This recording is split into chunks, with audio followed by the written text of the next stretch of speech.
नमस्कार. आज आपण एका खूप महत्वाच्या विषयावर बोलणार आहोत, मानसिक आरोग्य आणि स्वसमज. हो, नमस्कार. आपल्याकडे मानसिक आरोग्य आणि स्वसमज एक विस्तृत मार्गदर्शक यातील काही विचार आहेत आणि मानसशास्त्रज्ञ डॉक्टर जुली स्मिथ यांचे एक निरीक्षण आहे. की अनेक रुग्ण म्हणतात, अरे हे मला आधी कोणी का नाही सांगितलं? अगदी. आणि याच मुद्द्याला धरून आपण आज जरा खोलवर बोलूया. हो, नक्कीच. तर सुरुवात करूया अगदी बेसिक गोष्टीपासून. मानसिक आरोग्य म्हणजे नेमकं काय? म्हणजे सोप्या भाषेत सांगायचं तर आपल्या मनाचं काम कसं चालतं, आपले विचार, आपल्या भावना, निर्णय घेण्याची क्षमता. आणि वागणूक सुद्धा, नाही का? हो, अर्थातच हे शारीरिक आरोग्य इतकंच महत्वाचं आहे खरं तर. पण यावर तितकीशी चर्चा होत नाही समाजात. नाही होत.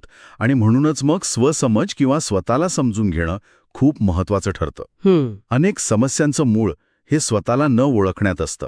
म्हणजे मी असा का वागतोय, मला अचानक राग का येतो किंवा अस्वस्थ का वाटतं. हो, या प्रश्नांची उत्तरं शोधणं गरजेचं आहे. अगदी. आणि इथेच भावनांचा मुद्दा येतो. हां. आपण अनेकदा त्यांना शत्रू समजतो, नाही का? राग आला की वाईट वाटतं, दुःख झालं की नकोसं वाटतं. बरोबर. पण मार्गदर्शक काय सांगतो की भावना म्हणजे नैसर्गिक प्रतिक्रिया आहेत.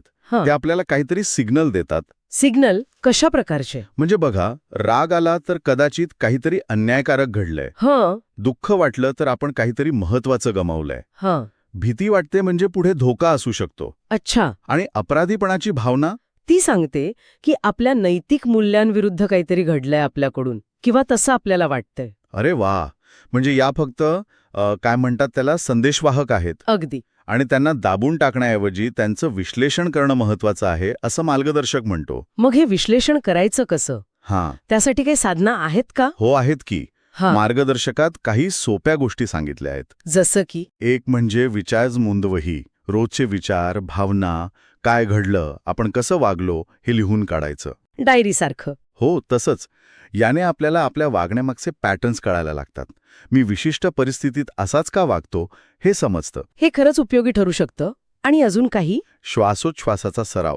अगदी सोपं, मन शांत करण्यासाठी. हो, ते 4x4 पद्धत म्हणतात तसं. 4 सेकंद श्वास घेणं, रोखणं, सोडणं, थांबणं. बरोबर. त्याने मन स्थिर होतं. विचारांच्या गर्दीतून थोडं बाहेर यायला मदत होते. आणि तिसरं काय? स्वतःशी प्रामाणिक संवाद. स्वतःलाच विचारायचं, मी कुठे चुकतोय? माझं कोणतं वागणं मला किंवा इतरांना त्रासदायक ठरतंय? पण हे स्वतःला विचारणं खूप अवघड असू शकतं, खास करून जेव्हा नकारात्मक विचारांचं चक्र सुरू असतं. अगदी. हाच मोठा अडथळा असतो अनेकांसाठी. मी असा का वागलो? माझं काही खरं नाही. सगळं माझ्यामुळेच होतंय. असे विचार. हो, ते विचार इतके खरे वाटतात की त्यातून बाहेर पडणं कठीण होऊन बसतं. इथे मार्गदर्शकातली एक खूप महत्वाची कल्पना आहे. विचार म्हणजे वास्तव नसतं. विचार म्हणजे वास्तव नसतो म्हणजे आपले विचार हे काही अंतिम सत्य नाहीत. ते आपल्या अनुभवांवर, आपल्या भीतीवर, आपल्या समजुतींवर आधारित तयार झालेले अंदाज किंवा निष्कर्ष आहेत. अच्छा, म्हणजे ते फॅक्ट्स नाहीत, फक्त आपली मतं आहेत. बरोबर. त्यामुळे स्वतःला विचारायचं, हा जो विचार माझ्या मनात आलाय त्याला काही ठोस पुरावा आहे का, की हा फक्त माझा अंदाज आहे? त्या विचाराकडे साक्षीभावाने बघायचं, पण त्यात अडकून नाही जायचं. म्हणजे विचारांपासून थोडं अंतर ठेवायला शिकायचं. हो. आणि हे लगेच जमत नाही. डॉक्टर जुली स्मिथ पण तेच म्हणतात की मोठे बदल एका रात्रीत होत नाहीत. बरोबर. सातत्य लागतं. अगदी. रोज छोटे छोटे सकारात्मक बदल करायचे. सकाळी उठल्यावर 5 मिनिटं काहीतरी चांगलं वाचलं किंवा दिवसभरातल्या आपल्या चांगल्या गोष्टी आठवल्या. छोट्या गोष्टींनी मोठा फरक पडू शकतो. नक्कीच. आणि या सगळ्याच्या केंद्रस्थानी आहे स्वतःला स्वीकारणं. स्वस्वीकृती. पण याचा अर्थ असा होतो का की मी जसा आहे तसा ठीक आहे, मला बदलायची गरज नाही? नाही, हा एक मोठा गैरसमज आहे. स्वस्वीकृती म्हणजे आळशीपणा नाही. मग काय आहे नक्की? स्वस्वीकृती म्हणजे मी जशी आहे, माझ्यामध्ये चांगल्या गोष्टी आहेत, काही उणिवा आहेत, आणि या सगळ्या सकट मी मौल्यवान आहे. अच्छा. तुमची किंमत तुमच्या चुकांमुळे कमी होत नाही किंवा यशामुळे वाढत नाही. तुम्ही मुळातच मौल्यवान आहात. ही भावना म्हणजे स्वीकृती. आणि ही स्वीकृती असेल तर मग बदल घडवणं सोपं जातं. हो, कारण मग बदल हा स्वतःला नाकारण्यातून येत नाही, तर स्वतःला अधिक चांगलं करण्यासाठी येतो. एक सुरक्षित पाया मिळतो बदलासाठी. वा. म्हणजे स्वतःवर प्रेम करत, स्वतःला स्वीकारत पुढे जायचं. अगदी बरोबर. तर आजच्या चर्चेतून आपण मानसिक आरोग्याच्या काही मूलभूत पण महत्वाच्या गोष्टी पाहिल्या. भावना कशा संदेश देतात, विचार हे वास्तव नसतात आणि स्वस्वीकृती किती महत्वाची आहे. हो, आणि विचार नोंदवही किंवा श्वासाचे व्यायाम यांसारखी साधी साधनं पण किती उपयोगी ठरू शकतात हे पण पाहिलं. मला वाटतं श्रोत्यांना यातून स्वतःच्या मानसिक आरोग्याकडे बघण्याचा एक नवीन दृष्टिकोन मिळाला असेल. नक्कीच.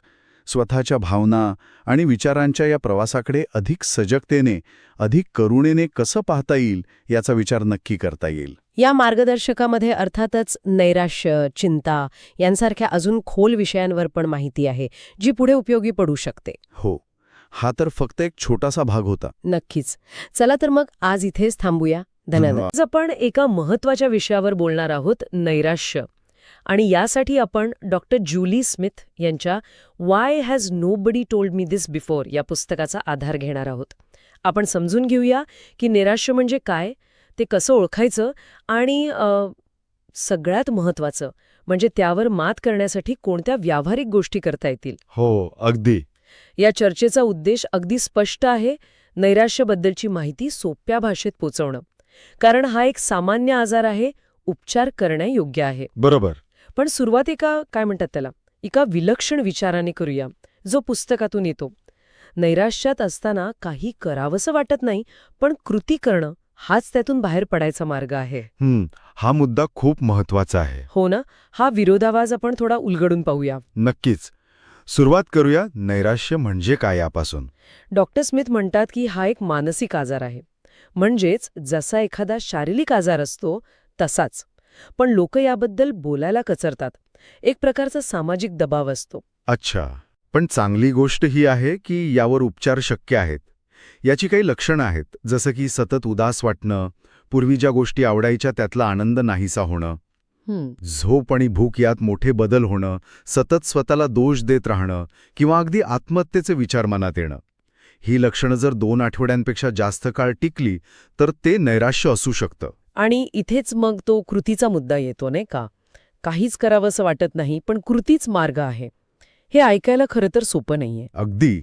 म्हणूनच डॉक्टर स्मिथ एक कल्पना मांडतात, mood lifting ladder. Mood lifting ladder म्हणजे मूड सुधारणारी शिडी. हो, तसंच काहीसं. ही फक्त पायऱ्यांची यादी नाहीये.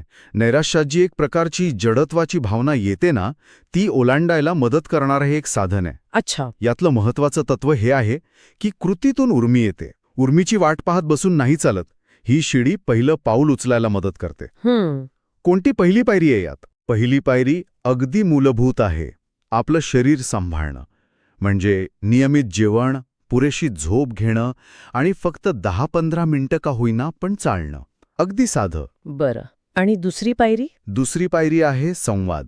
म्हणजे आपल्या मनात काय चाललंय हे कुणा विश्वासू व्यक्तीजवळ बोलून दाखवणं किंवा अगदी लिहून काढणं. हो, बोलण्याने किंवा लिहिल्याने पण फरक पडतो. नक्कीच. तिसरी पायरी थोडी वेगळी आहे, सर्जनशील कृती. म्हणजे चित्रकला करणं, संगीत ऐकणं किंवा वाजवणं, काहीतरी लिहिणं, नृत्य करणं. अच्छा, म्हणजे छंद जोपासणं. हो, त्याला एक थेरप्युटिक व्हॅल्यू म्हणजे उपचारात्मक मूल्य आहे असं म्हटलंय. आणि चौथी पायरी आहे लहान, अगदी छोटं उद्दिष्ट ठरवणं आणि ते पूर्ण झाल्यावर स्वतःला शाब्बासकी देणं. समजा 10 मिनिटं घर आवरायचं ठरवलं आणि ते केलं की नाही, तर तो एक छोटा विजय साजरा करायचा. असे छोटे विजय हळूहळू आत्मविश्वास वाढवतात. म्हणजे ही शिडी आपल्याला शारीरिक पातळीवर काहीतरी करायला प्रवृत्त करते, पण मनात जे विचारांचं काहूर माजलेलं असतं त्याचं काय? अगदी बरोबर प्रश्न. शारीरिक कृतींसोबतच मानसिक पातळीवर काम करणंही तितकंच महत्वाचं आहे. त्यासाठी पण काही पद्धती आहेत. एक म्हणजे आपल्या मनात येणाऱ्या विचारांची सत्यता तपासणं. म्हणजे कसं तपासणार? समजा विचाराला की मी पूर्णपणे अयशस्वी आहे, तर स्वतःला विचारायचं, हा विचार खरंच 100% खरा आहे का? माझ्याकडे याचा काय पुरावा आहे? मी माझ्या जवळच्या मित्राला इतक्या टोकाचं बोलू का? म्हणजे विचारांना आव्हान द्यायचं. अगदी.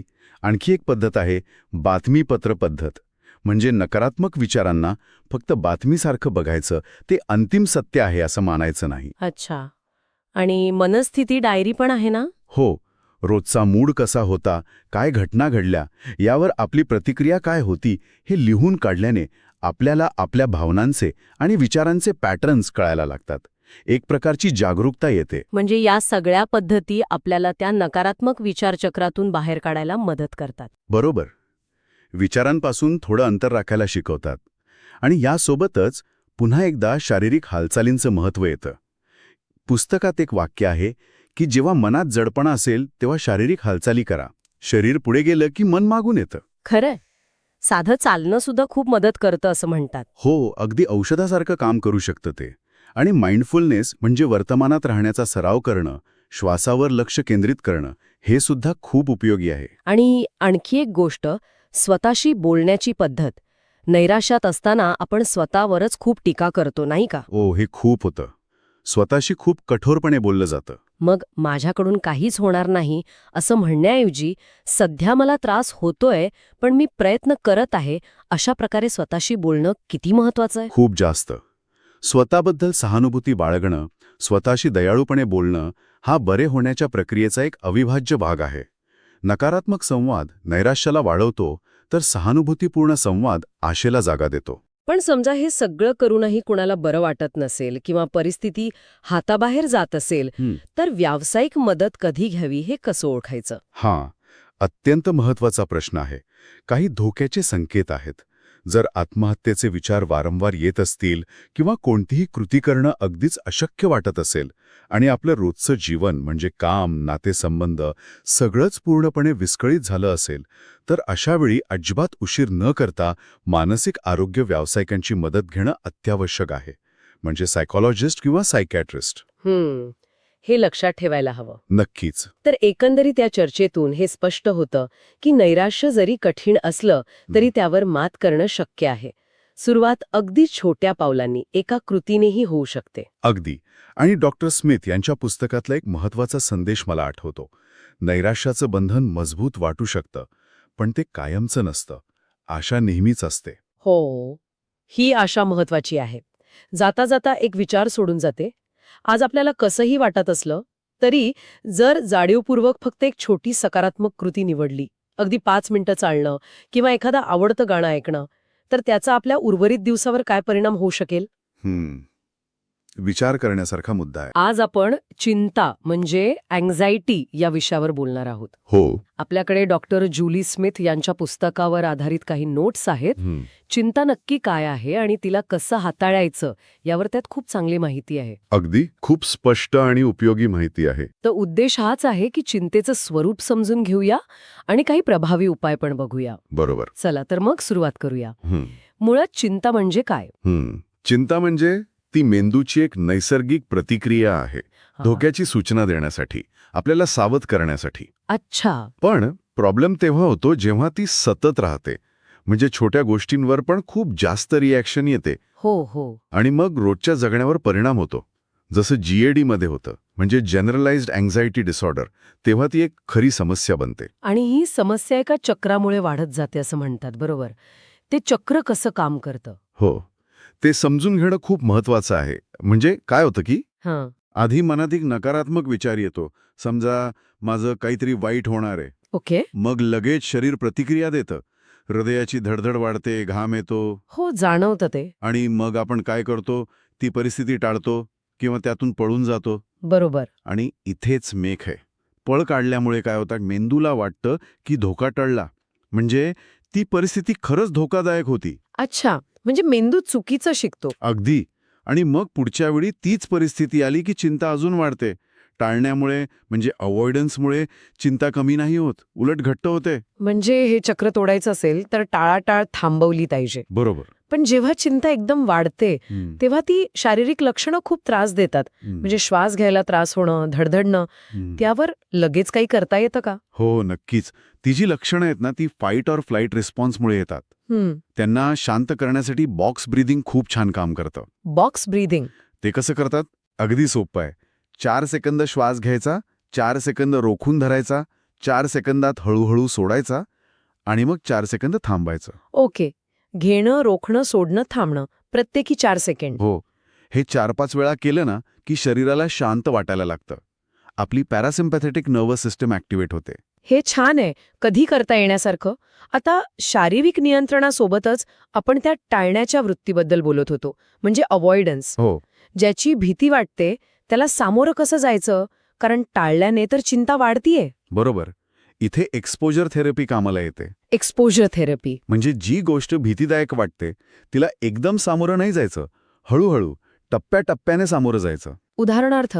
समजा लोकांसमोर बोलायची भीती वाटते, तर लगेच मोठ्या स्टेजवर न जाता आधी फक्त एका मित्रासमोर बोलून बघायचं. हां. मग कदाचित 4-5 लोकांसमोर, मग थोड्या मोठ्या ग्रुपसमोर. असं हळूहळू एक्सपोजर वाढवायचं. अच्छा. व याने काय होतं, मेंदूला हळूहळू सवय होते. त्याला कळतं की ही परिस्थिती खरंच तेवढी धोकादायक नाहीये. आणि मग भीती कमी होते. म्हणजे कृतीतून मेंदूलाच रिट्रेन करण्यासारखं आहे हे. अगदी. पण फक्त वागणूक बदलून पुरेसं आहे का? विचारांचं काय? तेच तर चिंतेचं मूळ असतात बऱ्याचदा. खूप महत्वाचा मुद्दा. ते जे नकारात्मक विचार असतात ना, माझं काही खरं नाही, मी नक्की फसणार, सगळं वाईटच होणार. हो, येतात तसे विचार. हे विचार चिंतेला खतपाणी घालतात. यांना आव्हान देणं गरजेचं आहे. त्याला कॉग्निटिव्ह रिस्ट्रक्चरिंग म्हणतात.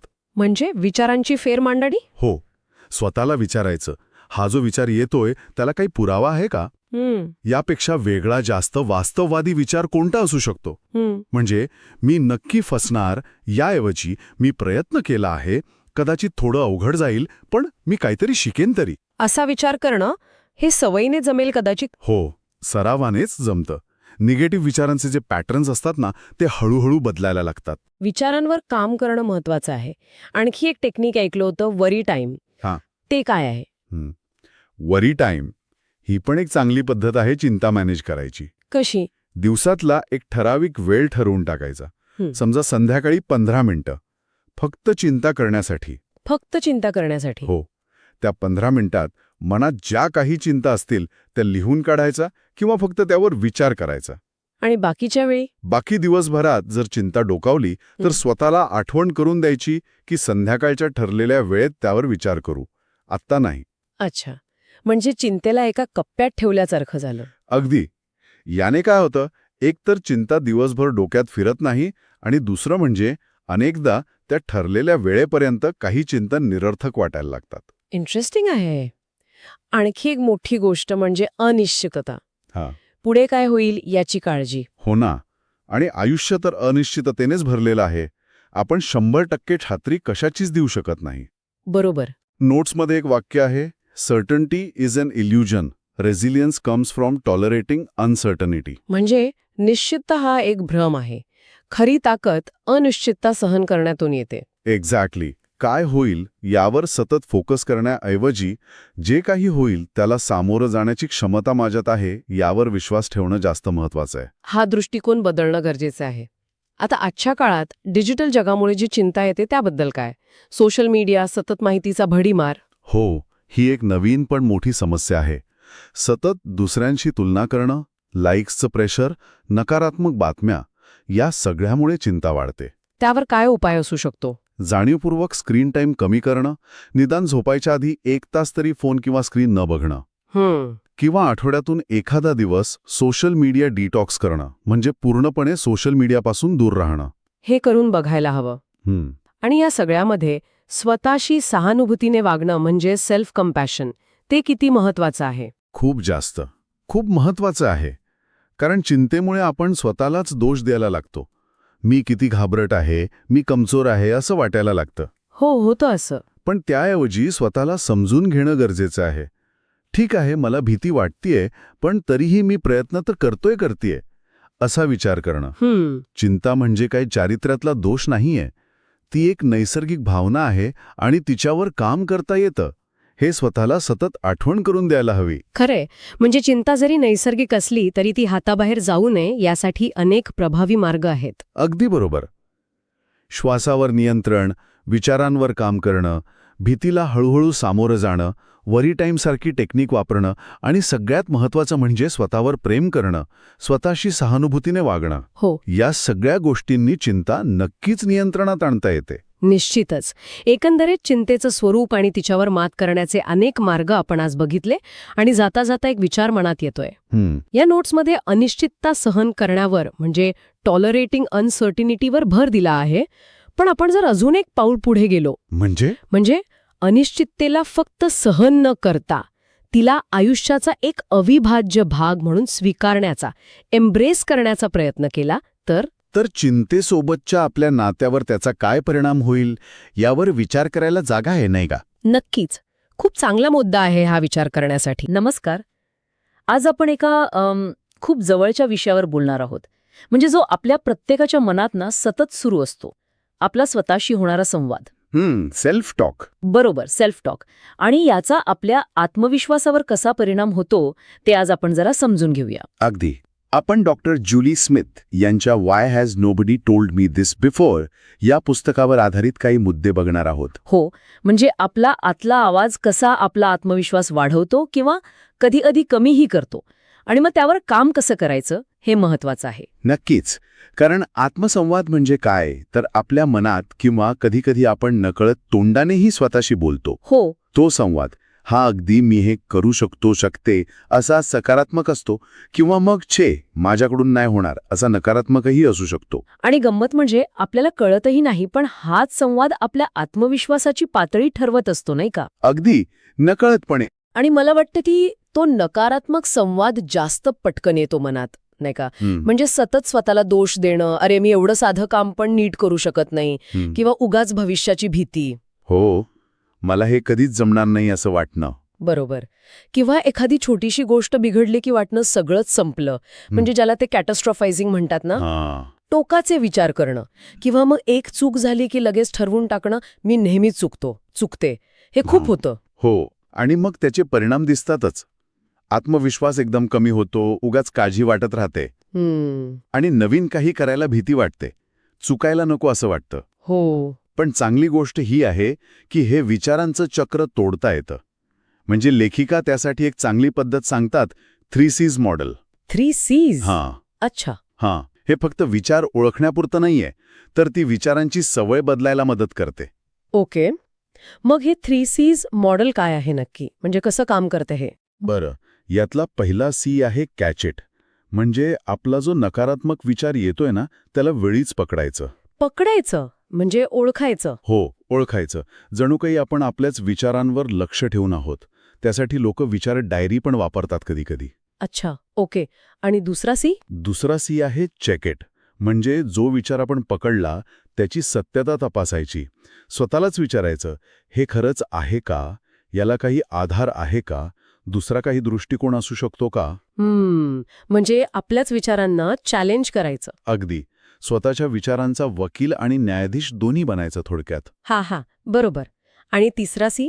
तिसरा C आहे चेंज इट. म्हणजे तो जो नकारात्मक किंवा आपल्याला वाटतं की निराधार विचार आहे त्याला बदलायचं, अधिक वास्तववादी, अधिक सकारात्मक विचारात रूपांतरित करायचं. उदाहरणार्थ? समजा विचार आला, मी यात नक्की फेल होणार, तर त्याऐवजी विचार करायचा, मी माझा पूर्ण प्रयत्न करेन आणि समजा नाही जमलं तरी काहीतरी शिकायला मिळेल. किंवा मी तयारी केली आहे, बघूया कसं होतंय ते. बरोबर. किंवा हे खूप अवघड आहे असं वाटलं तर म्हणायचं, हे चॅलेंजिंग आहे मान्य, पण मी टप्प्याटप्प्याने करू शकेन की. हळूहळू विचारांची दिशा बदलते याने. हे झालं विचारांवर काम करणं. पण प्रत्यक्ष आत्मविश्वास वाढवायला म्हणजे तो दिसून यायला अजून काही मार्ग असतील ना? हो, नक्कीच. एक खूप प्रभावी गोष्ट म्हणजे व्हिज्युअलायझेशन. म्हणजे यशाची मानसिक कल्पना करणं. अच्छा, म्हणजे डोक्यात चित्र उभं करणं. हो, जणू काही तुम्ही ते ध्येय गाठलंच आहे. तिथले आवाज, प्रकाश, तुमच्या भावना हे सगळं अनुभवायचं. लेखिका म्हणतात की व्हिज्युअलायझेशन म्हणजे स्वप्न आणि कृती यातला पूल आहे. वाव, म्हणजे मेंदूला सकारात्मक सिग्नल मिळतो याने. अगदी. मेंदू तयार होतो त्या अनुभवासाठी. आणि दुसरं म्हणजे भूतकाळातलं यश आठवणं. हो, हे महत्वाचं आहे. कधीकधी आपण विसरून जातो की आपण आधी काय काय केलंय. बरोबर. जेव्हा आत्मविश्वास कमी वाटतो ना, तेव्हा पूर्वीचं यश आठवणं खूप मदत करतं.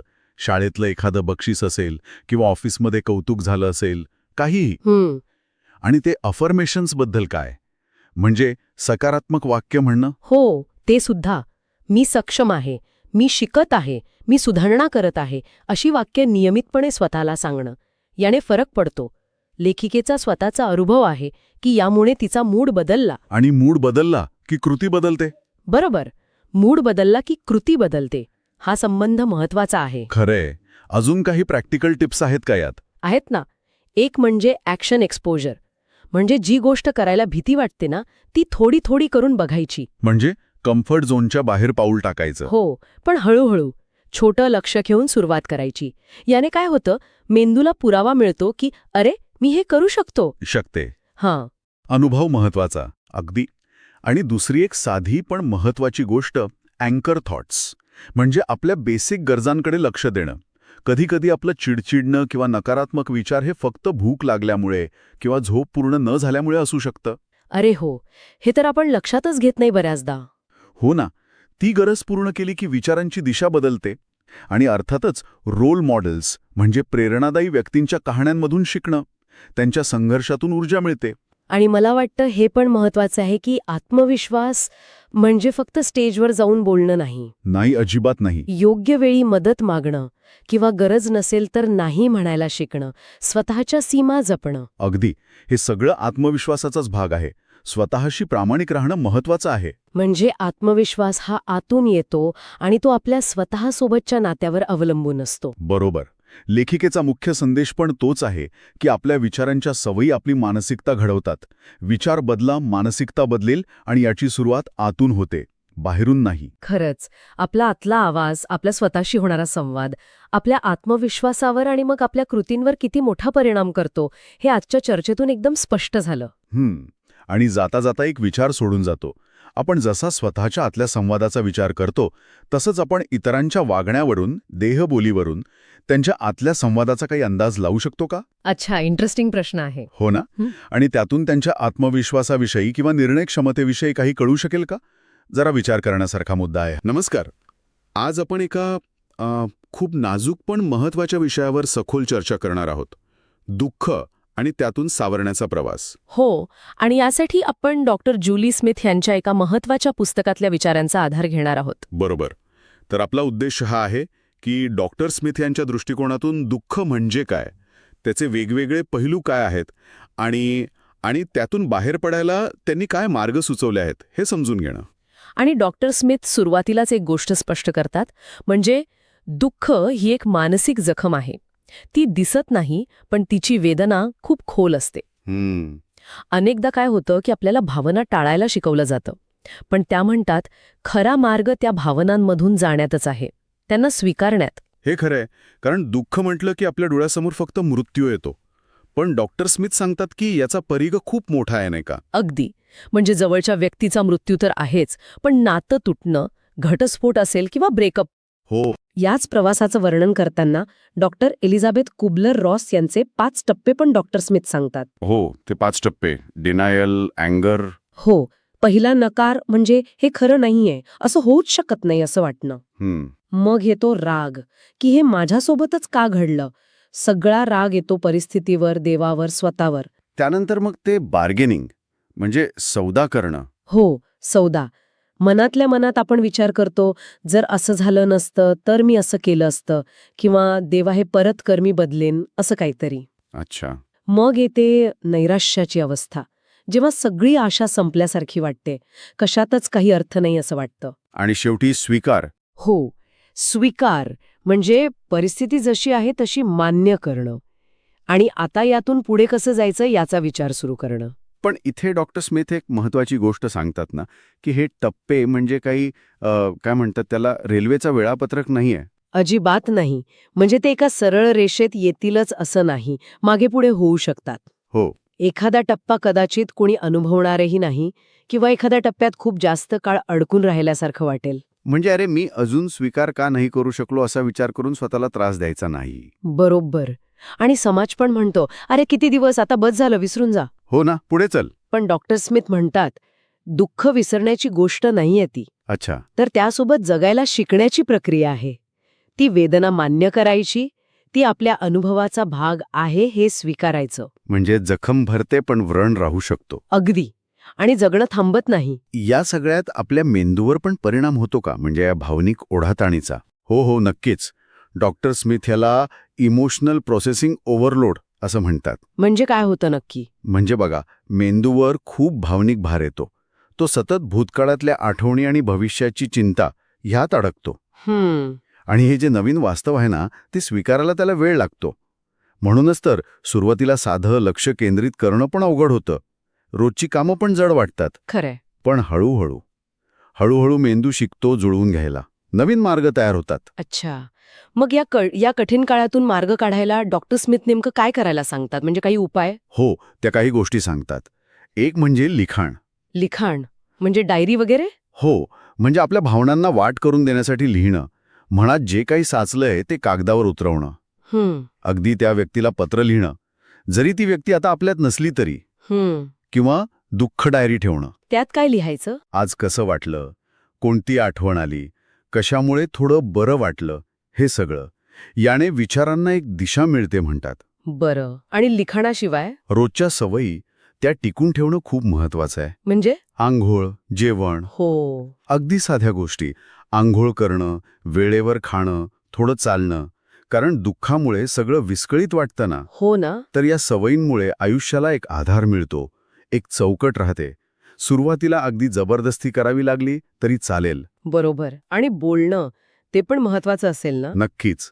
विश्वासू मित्र, कुटुंबातले सदस्य, त्यांच्याशी बोलणं किंवा गरज वाटली तर व्यावसायिक मदत घेणं, म्हणजे सपोर्ट ग्रुप्स किंवा थेरपिस्ट. एकटेपणात दुःख जास्त वाढतं, नाही का? अगदी. आणि एक गोष्ट जी अनेकांना त्रास देते ती म्हणजे अपराधी भावना. म्हणजे? कधी वाटते ही भावना? म्हणजे बघा, दुःखात असताना मध्येच कधीतरी हसू आलं किंवा एखादा क्षण चांगला वाटला की लगेच वाटतं, अरे मी असा कसा हसलो? हो, किंवा रडता रडता एकदम हसू येतं. याबद्दल डॉक्टर स्मिथ काय म्हणतात? त्या म्हणतात हे अगदी सामान्य आहे. भावनांचा प्रवाह सरळ नसतो. कधीही काहीही वाटू शकतं. त्यामुळे अपराधी वाटून घेऊ नका. अच्छा. आणि आठवणींचं पण तसंच. आठवणी येणारच, त्या येऊ द्याव्यात. पण त्यात अडकून पडायचं नाही. बरोबर. तो इमोशनल लूप टाळायचा.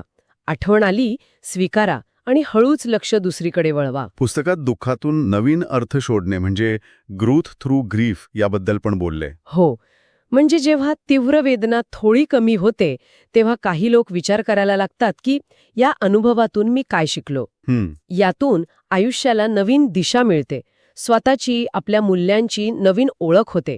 काही जण मग इतरांच्या मदतीसाठी पुढे येतात. सामाजिक कामात स्वतःला गुंतवतात. हो. पण हे होईलच असं नाही आणि झालं पाहिजे असंही नाही. बरोबर. आणि तुलना करणं ते तर टाळायलाच हवं ना. अगदी.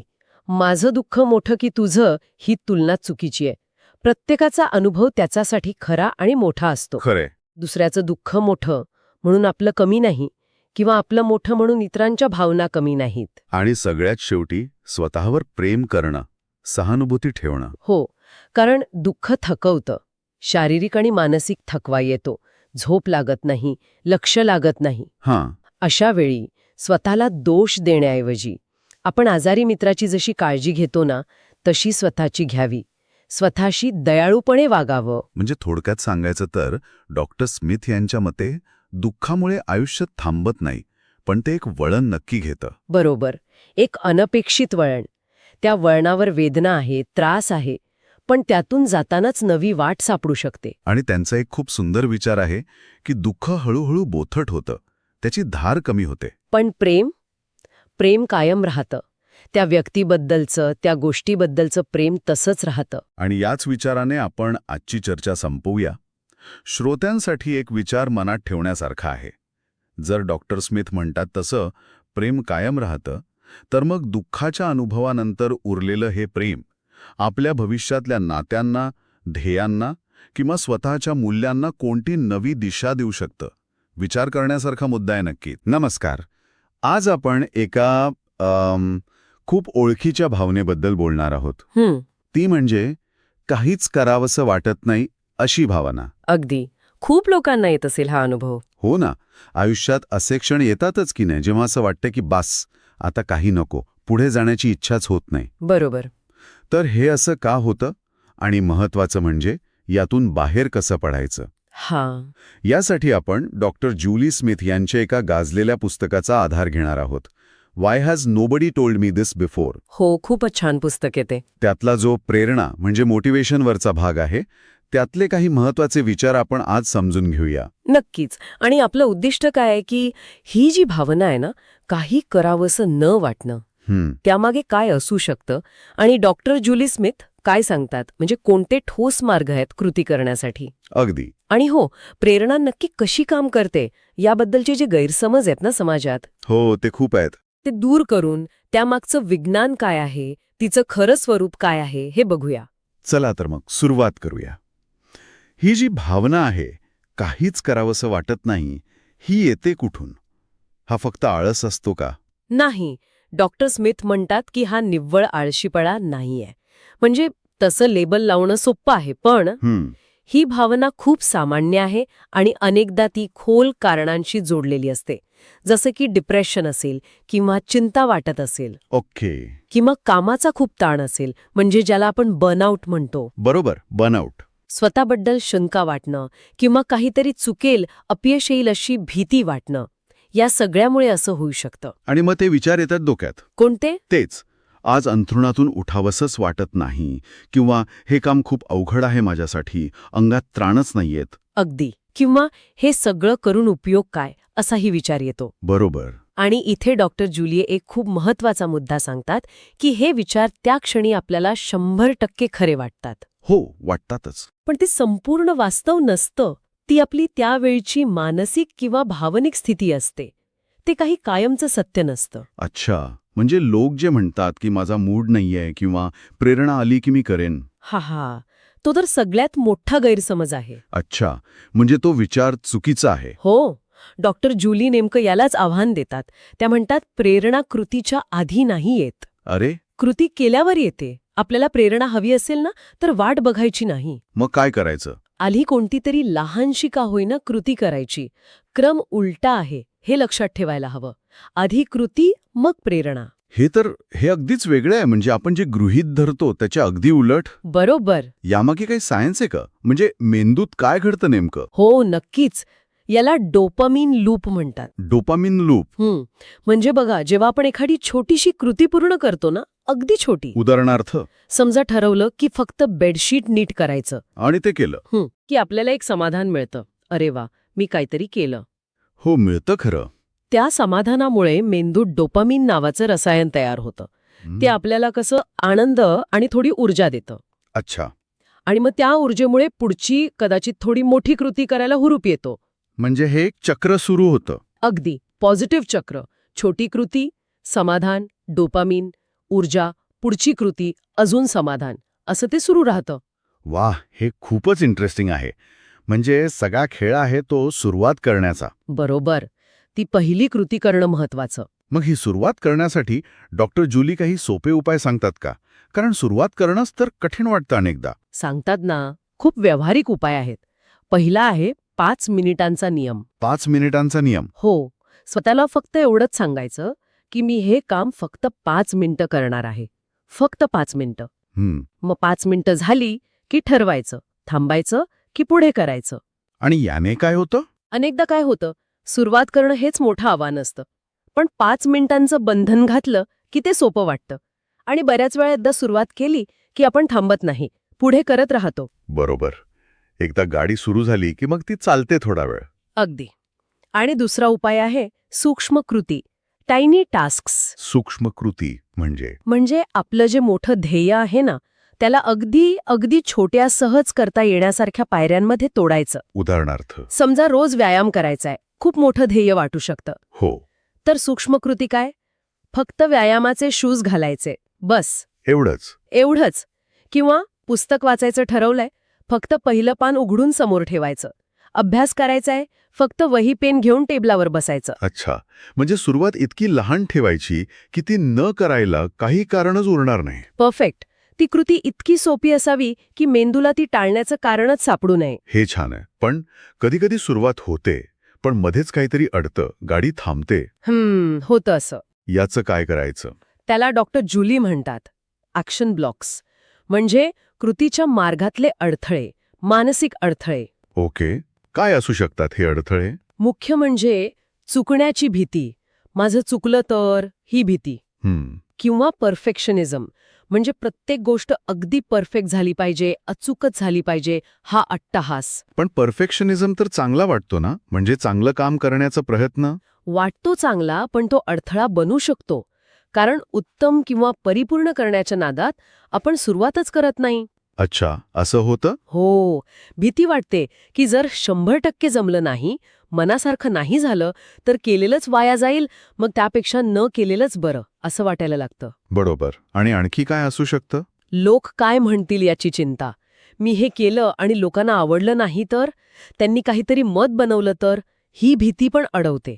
म्हणजे हे अडथळे आधी ओळखायला हवेत. अगदी. त्यांना ओळखणं आणि मग त्यांना आवाहन देणं महत्वाचं आहे. चालेल, थोडं चुकलं तरी चालेल, किंवा ठीक आहे 100% नाही झालं तरी चालेल, पण मी केलं, हा दृष्टिकोन स्वीकारावा लागतो. गुड इनफ, पुरेसं आहे. हे महत्वाचं आहे. Good enough. हे अडथळे दूर करायला आणखी काही टूल्स आहेत का? आहेत ना.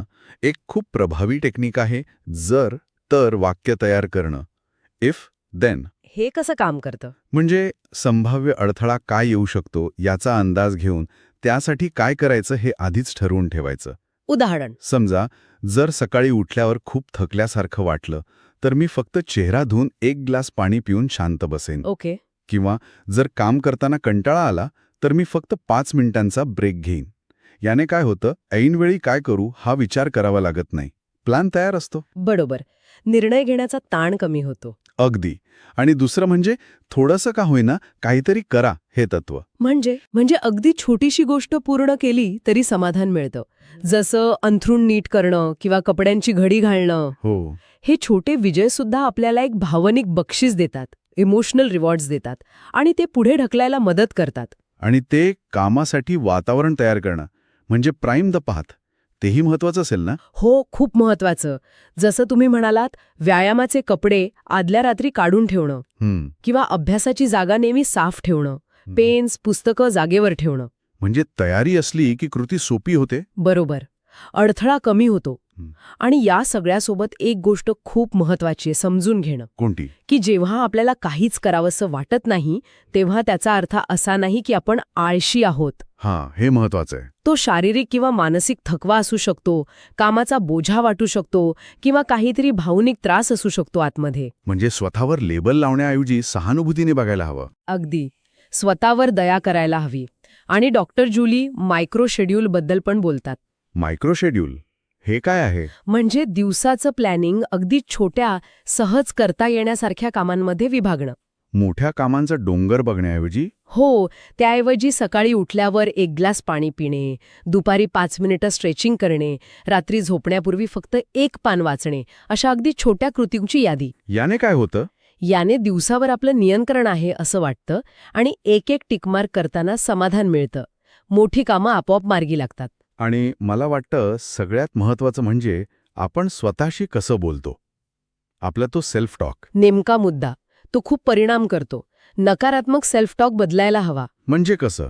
मी खूप आळशी आहे असं म्हणण्याऐवजी स्वतःला काय म्हणता येईल? काय? माझ्या शरीराला आणि मनाला सध्या ऊर्जेची आणि विश्रांतीची गरज आहे. अच्छा.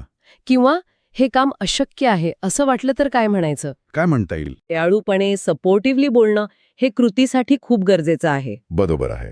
तर एकंदरीत डॉक्टर जुली स्मिथ यांच्या या सगळ्या विचारांचा, उपायांचा सार काय आहे? काय लक्षात ठेवायला हवं? सगळ्यात महत्वाचा संदेश हाच आहे. प्रेरणेची वाट बघू नका. कृती करा. अगदी लहानशी का होईना, पण सुरुवात करा. कारण कृतीतूनच प्रेरणा निर्माण होते. ती तुम्हाला पुढे घेऊन जाते. म्हणजे प्रेरणा इंजिन नाहीये. नाही. प्रेरणा हा गाडी चालवल्यामुळे मिळणारा एक सकारात्मक परिणाम आहे. ती बाय प्रॉडक्ट आहे कृतीची. वा, खूपच महत्वाचा विचार आहे हा. हो. आणि मग श्रोत्यांसाठी जाता जाता एक विचार. सध्या याच क्षणी अशी कोणती अगदी छोटी, अगदी सहज करता येण्यासारखी सूक्ष्म कृती किंवा टायनी टास्क आहे जी तुम्हाला सर्वात कमी भीतीदायक किंवा कमी कठीण वाटते? छान प्रश्न आहे. आणि ती तशी का वाटते याचा विचार करायला हरकत नाही. का माहीत तुमच्या पुढच्या सकारात्मक बदलाची सुरुवात कदाचित तिथेच लपलेली असेल. अगदी. सुरुवात कुठूनही होऊ शकते. नमस्कार. आज आपण एका खूप जवळच्या विषयावर बोलणार आहोत. म्हणजे जो आपल्या प्रत्येकाच्या मनात सतत सुरू असतो. आपला स्वतःशी होणारा संवाद. Self talk. बरोबर, सेल्फ टॉक. आणि याचा आपल्या आत्मविश्वासावर कसा परिणाम होतो ते आज आपण जरा समजून घेऊया. अगदी. आपण डॉक्टर जुली स्मिथ यांच्या Y has nobody told me this before या पुस्तकावर आधारित काही मुद्दे बघणार आहोत. हो, म्हणजे आपला आतला आवाज कसा आपला आत्मविश्वास वाढवतो किंवा कधी कमीही करतो, आणि मग त्यावर काम कसं करायचं हे महत्वाचं आहे. नक्कीच. कारण आत्मसंवाद म्हणजे काय, तर आपल्या मनात किंवा कधीकधी आपण नकळत तोंडानेही स्वतःशी बोलतो. हो, तो संवाद हा अगदी मी हे करू शकतो शकते असा सकारात्मक असतो, किंवा मग माझ्याकडून नाही होणार असा नकारात्मकही असू शकतो. आणि गंमत म्हणजे आपल्याला कळतही नाही, पण हाच संवाद आपल्या आत्मविश्वासाची पातळी ठरवत असतो, नाही का? अगदी नकळतपणे. आणि मला वाटतं की तो नकारात्मक संवाद जास्त पटकन येतो मनात, नाही का? म्हणजे सतत स्वतःला दोष देणं, अरे मी एवढं साधं काम पण नीट करू शकत नाही, किंवा उगाच भविष्याची भीती. हो, मला हे कधीच जमणार नाही असं वाटणं. बरोबर. किंवा एखादी छोटीशी गोष्ट बिघडली की वाटणं सगळंच संपलं, म्हणजे ज्याला ते कॅटास्ट्रॉफायझिंग म्हणतात ना, टोकाचे विचार करणं. किंवा मग एक चूक झाली की लगेच ठरवून टाकणं, मी नेहमीच चुकते. हे खूप होतं. हो, आणि मग त्याचे परिणाम दिसतातच. आत्मविश्वास एकदम कमी होतो, उगाच काळजी वाटत राहते, आणि नवीन काही करायला भीती वाटते, चुकायला नको असं वाटतं. हो. पण चांगली गोष्ट ही आहे की हे विचारांचं चक्र तोडता येतं. म्हणजे लेखिका त्यासाठी एक चांगली पद्धत सांगतात, 3 C's मॉडेल. 3 C's? अच्छा. हे फक्त विचार ओळखण्यापुरतं नाहीये, तर ती विचारांची सवय बदलायला मदत करते. ओके. मग हे 3 C's मॉडेल काय आहे नक्की? म्हणजे कसं काम करते हे? बरं, यातला पहिला C आहे कॅच इट. म्हणजे आपला जो नकारात्मक विचार येतोय ना, त्याला वेळीच पकडायचं.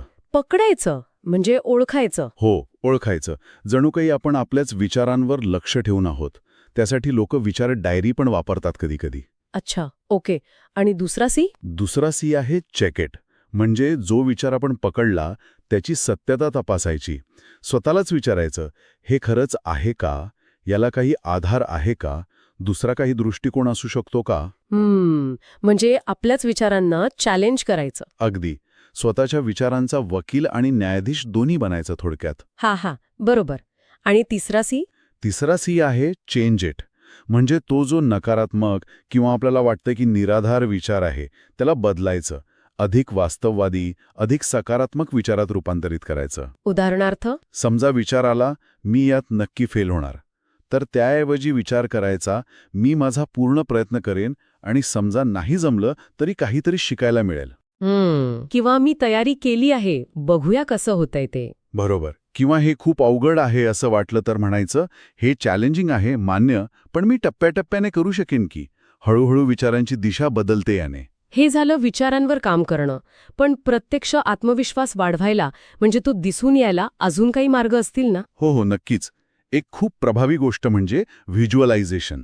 म्हणजे यशाची मानसिक कल्पना करणं. अच्छा, म्हणजे डोक्यात चित्र उभं करणं. हो, जणू काही तुम्ही ते ध्येय गाठलंच आहे.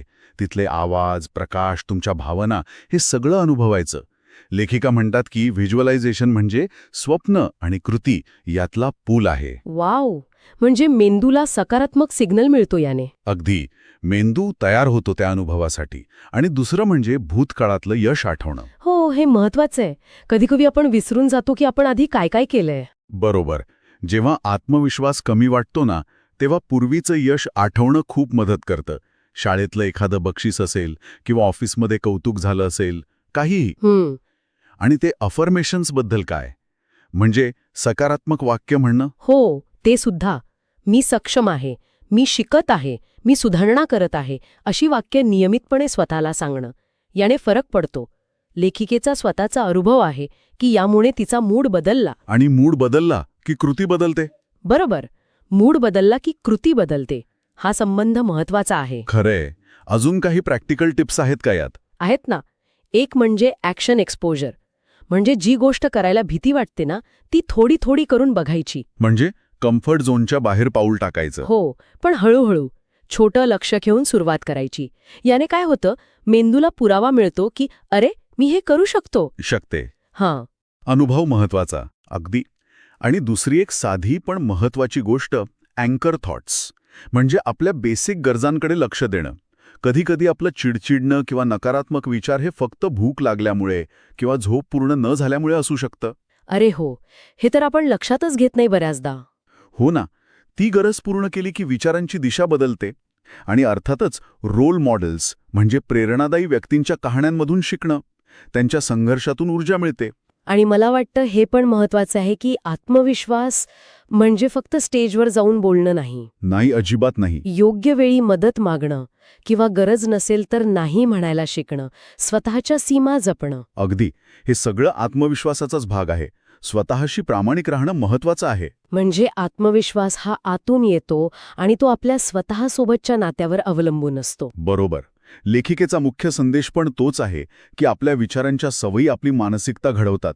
विचार बदला, मानसिकता बदलेल आणि याची सुरुवात आतून होते, बाहेरून नाही. खरंच, आपला आतला आवाज, आपल्या स्वतःशी होणारा संवाद, आपल्या आत्मविश्वासावर आणि मग आपल्या कृतींवर किती मोठा परिणाम करतो हे आजच्या चर्चेतून एकदम स्पष्ट झालं. आणि जाता जाता एक विचार सोडून जातो. आपण जसा स्वतःच्या आतल्या संवादाचा विचार करतो तसंच आपण इतरांच्या वागण्यावरून, देहबोलीवरून त्यांच्या आतल्या संवादाचा काही अंदाज लावू शकतो का? अच्छा, इंटरेस्टिंग प्रश्न आहे. हो ना. आणि त्यातून त्यांच्या आत्मविश्वासाविषयी किंवा निर्णय क्षमतेविषयी काही कळू शकेल का? जरा विचार करण्यासारखा मुद्दा आहे. नमस्कार. आज आपण एका खूप जवळच्या विषयावर बोलणार आहोत. म्हणजे जो आपल्या प्रत्येकाच्या मनात ना सतत सुरू असतो. आपला स्वतःशी होणारा संवाद. Self talk. बरोबर, सेल्फ टॉक. आणि याचा आपल्या आत्मविश्वासावर कसा परिणाम होतो ते आज आपण जरा समजून घेऊया. अगदी. आपण डॉक्टर जुली स्मिथ यांच्या Y has nobody told me this before या पुस्तकावर आधारित काही मुद्दे बघणार आहोत. हो, म्हणजे आपला आतला आवाज कसा आपला आत्मविश्वास वाढवतो किंवा कधी कधी कमीही करतो आणि मग त्यावर काम कसं करायचं हे महत्वाचं आहे. नक्कीच. कारण आत्मसंवाद म्हणजे काय तर आपल्या मनात किंवा कधीकधी आपण नकळत तोंडानेही स्वतःशी बोलतो. हो. तो संवाद हा अगदी मी हे करू शकतो, शकते असा सकारात्मक असतो किंवा मग माझ्याकडून नाही होणार असा नकारात्मकही असू शकतो. आणि गंमत म्हणजे आपल्याला कळतही नाही पण हाच संवाद आपल्या आत्मविश्वासाची पातळी ठरवत असतो, नाही का? अगदी नकळतपणे. आणि मला वाटतं की तो नकारात्मक संवाद जास्त पटकन येतो मनात, नाही का? म्हणजे सतत स्वतःला दोष देणं, अरे मी एवढं साधं काम पण नीट करू शकत नाही, किंवा उगाच भविष्याची भीती. हो, मला हे कधीच जमणार नाही असं वाटणं. बरोबर. किंवा एखादी छोटीशी गोष्ट बिघडली की वाटणं सगळंच संपलं, म्हणजे ज्याला ते कॅटास्ट्रॉफायझिंग म्हणतात ना, टोकाचे विचार करणं. किंवा मग एक चूक झाली की लगेच ठरवून टाकणं, मी नेहमीच चुकते. हे खूप होतं. हो, आणि मग त्याचे परिणाम दिसतातच. आत्मविश्वास एकदम कमी होतो, उगाच काळजी वाटत राहते आणि नवीन काही करायला भीती वाटते, चुकायला नको असं वाटतं. हो. पण चांगली गोष्ट ही आहे की हे विचारांचं चक्र तोडता येतं. म्हणजे लेखिका त्यासाठी एक चांगली पद्धत सांगतात, 3 C's मॉडेल. 3 C's? अच्छा. हे फक्त विचार ओळखण्यापुरतं नाहीये, तर ती विचारांची सवय बदलायला मदत करते. ओके. मग हे 3 C's मॉडेल काय आहे नक्की? म्हणजे कसं काम करते हे? बरं, यातला पहिला सी आहे कॅच इट. म्हणजे आपला जो नकारात्मक विचार येतोय ना, त्याला वेळीच पकडायचं. पकडायचं म्हणजे ओळखायचं? हो, ओळखायचं. जणू काही आपण आपल्याच विचारांवर लक्ष ठेवून आहोत. त्यासाठी लोक विचार डायरी पण वापरतात कधीकधी. अच्छा, ओके. आणि दुसरा सी? दुसरा सी आहे चेक इट. म्हणजे जो विचार आपण पकडला त्याची सत्यता तपासायची. स्वतःलाच विचारायचं, हे खरंच आहे का? याला काही आधार आहे का? दुसरा काही दृष्टिकोन असू शकतो का? म्हणजे आपल्याच विचारांना चॅलेंज करायचं. अगदी. स्वतःच्या विचारांचा वकील आणि न्यायाधीश दोन्ही बनायचं थोडक्यात. हा, बरोबर. आणि तिसरा सी? तिसरा सी आहे चेंज इट. म्हणजे तो जो नकारात्मक किंवा आपल्याला वाटतं की निराधार विचार आहे त्याला बदलायचं, अधिक वास्तववादी, अधिक सकारात्मक विचारात रूपांतरित करायचं. उदाहरणार्थ? समजा विचार आला, मी यात नक्की फेल होणार, तर त्याऐवजी विचार करायचा, मी माझा पूर्ण प्रयत्न करेन आणि समजा नाही जमलं तरी काहीतरी शिकायला मिळेल. किंवा मी तयारी केली आहे, बघूया कसं होतंय ते. बरोबर. किंवा हे खूप अवघड आहे असं वाटलं तर म्हणायचं, हे चॅलेंजिंग आहे मान्य, पण मी टप्प्याटप्प्याने करू शकेन की. हळूहळू विचारांची दिशा बदलते याने. हे झालं विचारांवर काम करणं. पण प्रत्यक्ष आत्मविश्वास वाढवायला, म्हणजे तो दिसून यायला अजून काही मार्ग असतील ना? हो, नक्कीच. एक खूप प्रभावी गोष्ट म्हणजे व्हिज्युअलायझेशन. म्हणजे यशाची मानसिक कल्पना करणं. अच्छा, म्हणजे डोक्यात चित्र उभं करणं. हो, जणू काही तुम्ही ते ध्येय गाठलंच आहे. तिथले आवाज, प्रकाश, तुमच्या भावना हे सगळं अनुभवायचं. लेखिका म्हणतात की व्हिज्युअलायझेशन म्हणजे स्वप्न आणि कृती यातला पूल आहे. वाव, म्हणजे मेंदूला सकारात्मक सिग्नल मिळतो याने. अगदी. मेंदू तयार होतो त्या अनुभवासाठी. आणि दुसरं म्हणजे भूतकाळातलं यश आठवणं. हो, हे महत्वाचं आहे. कधी आपण विसरून जातो की आपण आधी काय काय केलंय. बरोबर. जेव्हा आत्मविश्वास कमी वाटतो ना, तेव्हा पूर्वीचं यश आठवणं खूप मदत करतं. शाळेतलं एखादं बक्षीस असेल किंवा ऑफिसमध्ये कौतुक झालं असेल, काहीही. आणि ते अफर्मेशन्सबद्दल काय? म्हणजे सकारात्मक वाक्य म्हणणं. हो, ते सुद्धा. मी सक्षम आहे, मी शिकत आहे, मी सुधारणा करत आहे, अशी वाक्य नियमितपणे स्वतःला सांगणं. याने फरक पडतो. लेखिकेचा स्वतःचा अनुभव आहे की यामुळे तिचा मूड बदलला. आणि मूड बदलला की कृती बदलते. बरोबर. मूड बदलला की कृती बदलते. हा संबंध महत्वाचा आहे. खरंय. अजून काही प्रॅक्टिकल टिप्स आहेत का यात? आहेत ना. एक म्हणजे ॲक्शन एक्सपोजर. म्हणजे जी गोष्ट करायला भीती वाटते ना, ती थोडी थोडी करून बघायची. म्हणजे कम्फर्ट झोनच्या बाहेर पाऊल टाकायचं. हो, पण हळूहळू छोटं लक्ष घेऊन सुरुवात करायची. याने काय होतं, मेंदूला पुरावा मिळतो की अरे, मी हे करू शकतो. शकते. हां. अनुभव महत्वाचा. अगदी. आणि दुसरी एक साधी पण महत्वाची गोष्ट अँकर थॉट्स. म्हणजे आपल्या बेसिक गरजांकडे लक्ष देणं. कधीकधी आपलं चिडचिडणं किंवा नकारात्मक विचार हे फक्त भूक लागल्यामुळे किंवा झोप पूर्ण न झाल्यामुळे असू शकतं. अरे हो, हे तर आपण लक्षातच घेत नाही बऱ्याचदा. हो ना. ती गरज पूर्ण केली की विचारांची दिशा बदलते. आणि अर्थातच रोल मॉडेल्स म्हणजे प्रेरणादायी व्यक्तींच्या कहाण्यांमधून शिकणं. त्यांच्या संघर्षातून ऊर्जा मिळते. आणि मला वाटतं हे पण महत्वाचं आहे की आत्मविश्वास म्हणजे फक्त स्टेजवर जाऊन बोलणं नाही. नाही, अजिबात नाही. योग्य वेळी मदत मागणं किंवा गरज नसेल तर नाही म्हणायला शिकणं, स्वतःच्या सीमा जपणं. अगदी. हे सगळं आत्मविश्वासाचाच भाग आहे. स्वतःशी प्रामाणिक राहणं महत्वाचं आहे. म्हणजे आत्मविश्वास हा आतून येतो आणि तो आपल्या स्वतःसोबतच्या नात्यावर अवलंबून असतो. बरोबर. लेखिकेचा मुख्य संदेश पण तोच आहे की आपल्या विचारांच्या सवयी आपली मानसिकता घडवतात. विचार बदला, मानसिकता बदलेल आणि याची सुरुवात आतून होते, बाहेरून नाही. खरंच, आपला आतला आवाज, आपल्या स्वतःशी होणारा संवाद, आपल्या आत्मविश्वासावर आणि मग आपल्या कृतींवर किती मोठा परिणाम करतो, हे आजच्या चर्चेतून एकदम स्पष्ट झालं. आणि जाता जाता एक विचार सोडून जातो. आपण जसा स्वतःच्या आतल्या संवादाचा विचार करतो, तसंच आपण इतरांच्या वागण्यावरून, देहबोलीवरून, त्यांच्या आतल्या संवादाचा काही अंदाज लावू शकतो का? अच्छा, इंटरेस्टिंग प्रश्न आहे. हो ना. आणि त्यातून त्यांच्या आत्मविश्वासाविषयी किंवा निर्णय क्षमतेविषयी काही कळू शकेल का? जरा विचार करण्यासारखा मुद्दा आहे. Y has nobody told me this before या पुस्तकातला हा भाग आहे. नातेसंबंध आणि सीमारेषा. हो, म्हणजे आपली जी नाती आहेत ती अधिक चांगली, निरोगी कशी ठेवायची आणि सगळ्यात महत्त्वाचं म्हणजे स्वतःला कसं जपायचं त्यात, नाही का? अगदी. कारण नाती आपल्यासाठी महत्वाची असतातच, पण कधीकधी त्यात आपण स्वतःला हरवून बसतो. आणि तिथेच मग ह्या काय म्हणतात त्याला, सीमारेषा म्हणजे बाउंड्रीज, त्या आवश्यक ठरतात. नाहीतर मग मानसिक ओढाताण होते. बरोबर. पण आधी हे समजून घेऊ की नातं म्हणजे नक्की काय. पुस्तकात म्हटल्याप्रमाणे ज्यांच्याशी आपण रोज बोलतो, वेळ घालवतो, कुटुंब, मित्र, ऑफिसमधले लोक, अगदी ओळखीचे सुद्धा. आणि लेखिका काय म्हणतात, strong relationships protect your mental health like armour. म्हणजे चांगली नाती म्हणजे मानसिक आरोग्यासाठी चिलखतासारखी असतात. बरोबर. पण हे चिलखत मजबूत तेव्हाच राहतं जेव्हा त्याला योग्य सीमा असतात. त्या नसतील तर मग काय होतं, इतरांच्या अपेक्षा, त्यांचं वागणं, त्यांचे मूड्स, या सगळ्याचा आपल्यावर परिणाम होतो. मग आपल्यालाच त्रास होतो. म्हणजे राग, निराशा, गोंधळ, असं सगळं. मग ही सीमारेषा किंवा बाउंड्री म्हणजे नेमकं काय असतं? ती काही अशी दगडी भिंत नाहीये, बरोबर? नाही, अजिबात नाही. ही एक प्रकारची अदृश्य मर्यादा आहे, जी आपण स्वतःसाठी ठरवतो की लोकांनी आपल्याशी कसं वागावं आणि आपण त्यांच्यासाठी किती उपलब्ध असावं. उदाहरणार्थ अगदी साधं, मी रात्री 9 नंतर ऑफिसच्या कामाचे कॉल्स नाही घेणार, हे स्पष्ट सांगणं. किंवा तुमचं म्हणणं मी ऐकू शकेन, पण जर तुम्ही ओरडून बोललात तर मला ते नाही जमणार, मी थांबवेन संवाद, असं काहीतरी. अगदी. ही स्वतःच्या मानसिक शांततेसाठी आखलेली एक रेषा आहे. आणि जर ह्या सीमा नसतील ना, तर मग काय होतं, सतत सगळ्यांना हो म्हणायची सवय लागते. हो. ते होतं.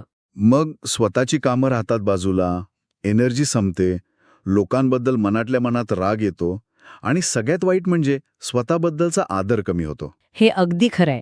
अनेकांना हा अनुभव येत असेल. मग ह्या निरोगी सीमा त्या ठरवायच्या कशा? यात सगळ्यात महत्वाचा आहे संवाद. स्पष्ट संवाद, पण तो आदराने साधलेला. म्हणजे समोरच्याला दोष न देता आपल्याला काय वाटतंय, आपल्या भावना काय आहेत हे सांगणं. बरोबर. जसं की असं म्हणण्याऐवजी की तू नेहमीच ऐनवेळी प्लॅन बदलतोस, आपण असं म्हणू शकतो की मला आधी कल्पना न देता प्लॅन बदलला की माझी जरा गडबड होते, तर पुढच्या वेळी थोडं आधी सांगशील का? हा फरक महत्वाचा आहे. आणि दुसरा मुद्दा जो तुम्ही म्हणलात, नाही म्हणायला शिकणं. हो, ते खूप कठीण जातं अनेकांना. असं वाटतं की आपण स्वार्थी आहोत की काय. हो ना. पण लेखिका काय म्हणते बघा, you are not rude when you say no, you are being real. म्हणजे नकार देणं म्हणजे उद्धटपणा नाहीये, तो प्रामाणिकपणा आहे. प्रत्येक वेळी आपण सगळ्यांना खुश नाही करू शकत आणि त्याची गरजही नाहीये खरं तर. पण तरीही म्हणजे नाही म्हटल्यावर अपराधी वाटतं. आणि कुटुंबासोबत तर हे अजूनच अवघड होतं, नाही का? हो, अगदी. कुटुंबसमाज सीमा ठरवणं जास्त कठीण वाटतं. कारण आपल्याला वाटतं आपण त्यांची ऋणी आहोत.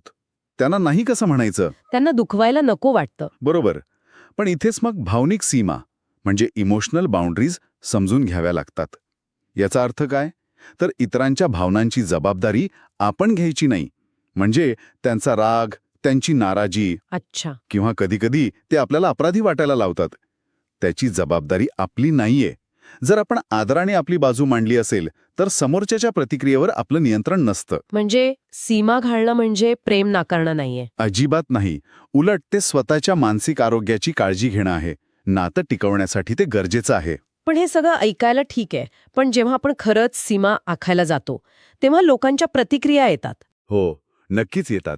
आणि त्या वेगवेगळ्या असू शकतात. काही लोक समजून घेतील, तुमच्या निर्णयाचा आदर करतील. काही लोकांना राग येऊ शकतो, कारण त्यांना बदलाची सवय नसते. हो. आणि काही लोक कदाचित दूरही जातील. पण एका अर्थानं ही नात्यांची परीक्षाच असते. परीक्षा कशी? म्हणजे यातून कळतं की कोण तुमच्या गरजांचा, तुमच्या वेळेचा, तुमच्या भावनांचा आदर करतं. बरोबर. काही उदाहरणं बघूया का, म्हणजे अजून स्पष्ट होईल. समजा ऑफिसमध्ये नेहमी उशिरा थांबायला लागतंय. तर तिथे शांतपणे पण ठामपणे सांगता यायला हवं की माझ्या कामाच्या वेळा ठरलेल्या आहेत आणि मी त्या वेळेतच माझं सर्वोत्तम काम देऊ शकेन. किंवा समजा कोणी मित्र आहे जो सारखे पैसे मागतोय उधार. तिथेही स्पष्टपणे पण नम्रपणे सांगता यायला हवं की अरे मित्रा, माफ कर, पण सध्या तरी मी कुणाला उधार देऊ शकत नाहीये. हे सुरुवातीला अवघड वाटेल, पण लाँग टर्ममध्ये ते नात्यासाठी आणि स्वतःसाठीही चांगलं ठरतं. अगदी. म्हणजे सीमा आखून आपण लोकांना दूर नाही करत आहोत. तर नात्यांना अधिक स्पष्ट आणि निरोगी बनवत आहोत. हो. आणि इथेच मला पुस्तकातली ती ओळ आठवते, खूप महत्वाची आहे. Healthy boundaries are not walls, they are gates that protect what matters most to you. वाह. म्हणजे निरोगी सीमा या भिंती नाहीत ज्या लोकांना बाहेर ठेवतात. त्या दरवाजांसारख्या आहेत ज्या ठरवतात की आपल्या आयुष्यात काय महत्वाचं आहे आणि त्याचं संरक्षण कसं करायचं. मग तो आपला वेळ असेल, आपली ऊर्जा असेल, आपली मूल्य असतील. खूपच छान पद्धतीने मांडलंय हे. म्हणजे आजच्या चर्चेतून हे नक्कीच स्पष्ट झालं की स्वतःच्या मानसिक शांततेसाठी आणि चांगल्या नातेसंबंधांसाठी या सीमारेषा किती महत्वाच्या आहेत. हो. आणि हे लक्षात ठेवायला हवं की या सीमा स्वतःच्या संरक्षणासाठी आहेत, इतरांना शिक्षा देण्यासाठी नाही. बरोबर. चला, तर मग जाता जाता ऐकणाऱ्यांसाठी एक विचार सोडून जाऊया. असं कोणतं नातं आहे आपल्या आयुष्यात जिथे आपल्याला वाटतंय की जरा अधिक स्पष्ट सीमारेषेची गरज आहे आणि ती ठरवण्यासाठी आपण पहिलं अगदी छोटंसं पाऊल कोणतं उचलू शकतो याचा विचार नक्की करा. आज आपण एका खूप महत्वाच्या विषयावर बोलणार आहोत. वा. Y has nobody told me this before या पुस्तकातला भाग 9. आघात आणि भावनिक बरं होणं. Emotional healing. बरोबर. आपण यात खोलवर जाणार आहोत. म्हणजे आघात म्हणजे काय, त्याचे परिणाम काय असतात आणि त्यातून बाहेर कसं पडायचं. हो. आणि महत्वाचं म्हणजे आघात म्हटलं की आपल्याला फक्त मोठमोठ्या गोष्टी आठवतात, म्हणजे भूकंप, अपघात. हो, बरोबर. पण हे पुस्तक सांगतं की तसं नाहीये. म्हणजे अगदी रोजच्या जगण्यातले अनुभव, जसे की अपमान, दुर्लक्ष होणं किंवा सततचा ताण, हे सुद्धा आघात असू शकतात आणि ते खोलवर परिणाम करतात नकळतपणे. हे महत्वाचं आहे, कारण मग अनेकांना वाटेल की माझ्या बाबतीत असं काही मोठं तर घडलं नाहीये, मग हे माझ्यासाठी आहे का? अगदी. पण मग त्याची काही लक्षणं असतील ना, म्हणजे कसं ओळखायचं की हा आघाताचा परिणाम आहे? जसं सततची काळजी किंवा छोट्या गोष्टींवरून खूप राग येणं. हो, अगदी. ही सामान्य लक्षणं आहेत किंवा मग काहीच न वाटणं, म्हणजे भावना बधीर झाल्यासारख्या वाटणं. अच्छा. किंवा सतत जुन्या गोष्टी आठवत राहणं, फ्लॅशबॅक्स ज्याला म्हणतात, लोकांवर विश्वास ठेवायला जड जाणं, हे सगळं असू शकतं. आणि यामागे फक्त मानसिक नाही, तर तुम्ही म्हणालात तसं शारीरिक कारणं पण आहेत. हो, नक्कीच. मेंदूवर त्याचा थेट परिणाम होतो. कसं काय? मेंदूमध्ये एक भाग असतो ॲमिडेला. त्याचं काम आहे धोक्याची सूचना देणं. बरं. आघातानंतर काय होतं की हा भाग अतिसक्रिय होऊन जातो. म्हणजे धोका नसतानाही तो अलर्ट मोडमध्ये राहतो. अरे बापरे. त्यामुळे मग थकवा येतो, चिडचिड होते, झोप लागत नाही. लेखिकेनं खूप छान वाक्य वापरलंय, trauma freezes the mind in the moment of fear. भीतीमुळे मन त्या क्षणात गोठून जातं. अगदी. हे फक्त मनात नाही होत, शरीरातही होतं. ते अडकून राहतं त्या स्थितीत. मग जर मेंदू आणि शरीर असं प्रतिसाद देत असतील, तर यातून बाहेर पडायचं कसं? म्हणजे भावनिक बरं होण्याची सुरुवात कशी होते? सुरुवात होते स्वीकृतीतून.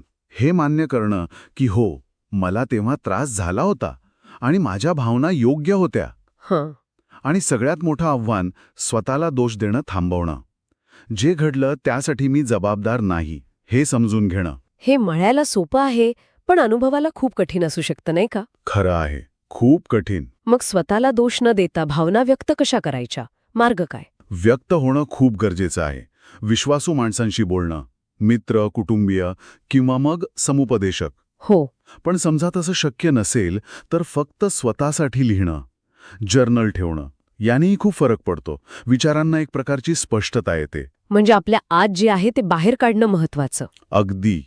लेखिका म्हणतात की तुमची कथा लिहा, इतरांसाठी नाही, स्वतःसाठी, तुमच्या वेदनेला आणि अनुभवाला जागा देण्यासाठी. एक वाक्य मला खूप आवडलं. त्यावेळेला मला कुणाची तरी साथ हवी होती आणि आता मी स्वतःसाठी आहे. आता मी स्वतःसाठी आहे. हे खूप आश्वासक आहे. याशिवाय काही तंत्र किंवा पद्धती आहेत का ज्या मदत करू शकतात? हो, नक्कीच आहेत. जर्नलिंग तर आहेच, म्हणजे नियमित लिहिणं. माइंडफुलनेस म्हणजे वर्तमानात राहण्याचा सराव करणं. भूतकाळ किंवा भविष्यकाळाच्या विचारात न अडकता. बरोबर. तसंच आर्ट थेरपी किंवा बॉडी स्कॅनसारख्या गोष्टी, म्हणजे शरीरात कुठे ताण साठलाय हे शांतपणे ओळखायचा प्रयत्न करणं, याने मदत होते. म्हणजे भावनांना ओळखणं, स्वीकारणं आणि व्यक्त करणं. यानंतर पुढची पायरी म्हणजे त्या अनुभवाकडे वेगळ्या दृष्टीनं बघणं. रिफ्रेमिंग. अगदी. रिफ्रेमिंग ही खूप पॉवरफुल पद्धत आहे. कारण घटना तर बदलता येत नाही. पण त्या घटनेचा आपल्यासाठी जो अर्थ आहे तो आपण बदलू शकतो. म्हणजे उदाहरणार्थ, माझ्याकडे दुर्लक्ष झालं असं वाटण्याऐवजी त्या अनुभवातून मी स्वतःची काळजी घ्यायला शिकलो असा विचार करणं. म्हणजे आपण आपली गोष्ट पुन्हा लिहितोय. बरोबर. स्वतःला बळी किंवा विक्टिम म्हणून न पाहता वाचलेला किंवा सर्वायव्हर म्हणून पाहणं. अगदी. हो, माझ्या आयुष्यात कठीण गोष्टी घडल्या, पण त्यामुळे मी आज जास्त समजूतदार, जास्त कणखर झाली आहे, असा दृष्टिकोन. यात सेल्फ कंपॅशनचं पण महत्त्व सांगितलंय ना. स्वतःवर माया करणं. खूप जास्त. स्वतःशी सहानुभूतीने वागणं. आपण चुका करतो, शिकतो, तेव्हा स्वतःला खूप दोष न देता एका मित्रासारखं स्वतःला समजून घेणं. इट्स ओके, मी प्रयत्न करतीये, असं स्वतःला सांगणं. हे सगळं ऐकताना असं वाटतंय की ही प्रक्रिया बरीच मोठी आहे आणि सरळ रेषेत जाणारी नसेल कदाचित. चढ उतार असणारच. नक्कीच. अजिबात सरळ नाहीये ही प्रक्रिया. कधी खूप चांगलं वाटेल, प्रगती जाणवेल, कधी पुन्हा जुन्या भावना त्रास देतील. पण महत्वाचं हे लक्षात ठेवणं की जरी चढ उतार असले तरी तुम्ही पुढेच जात असता. हीलिंग इज नॉट लिनियर, पण प्रगती होत असते. प्रत्येक छोटा प्रयत्न महत्वाचा आहे. तर मग या प्रवासात पुढे जात राहण्यासाठी काही साधी व्यावहारिक पावलं काय असू शकतील? सुरुवात अगदी बेसिक गोष्टींपासून.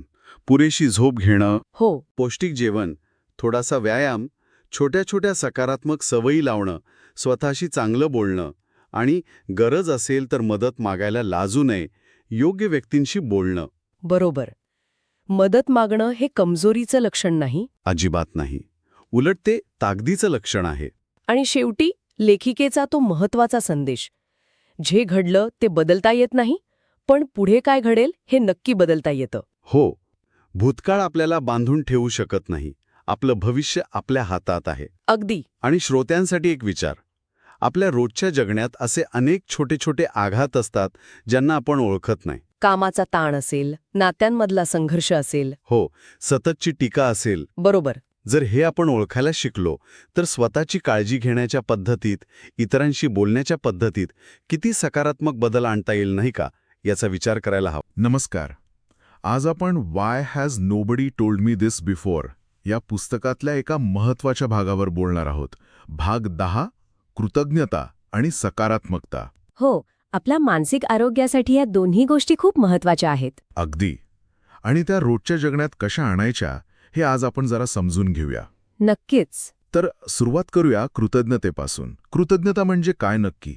म्हणजे फक्त धन्यवाद म्हणणं? नाही, त्याच्या खूप पलीकडे आहे.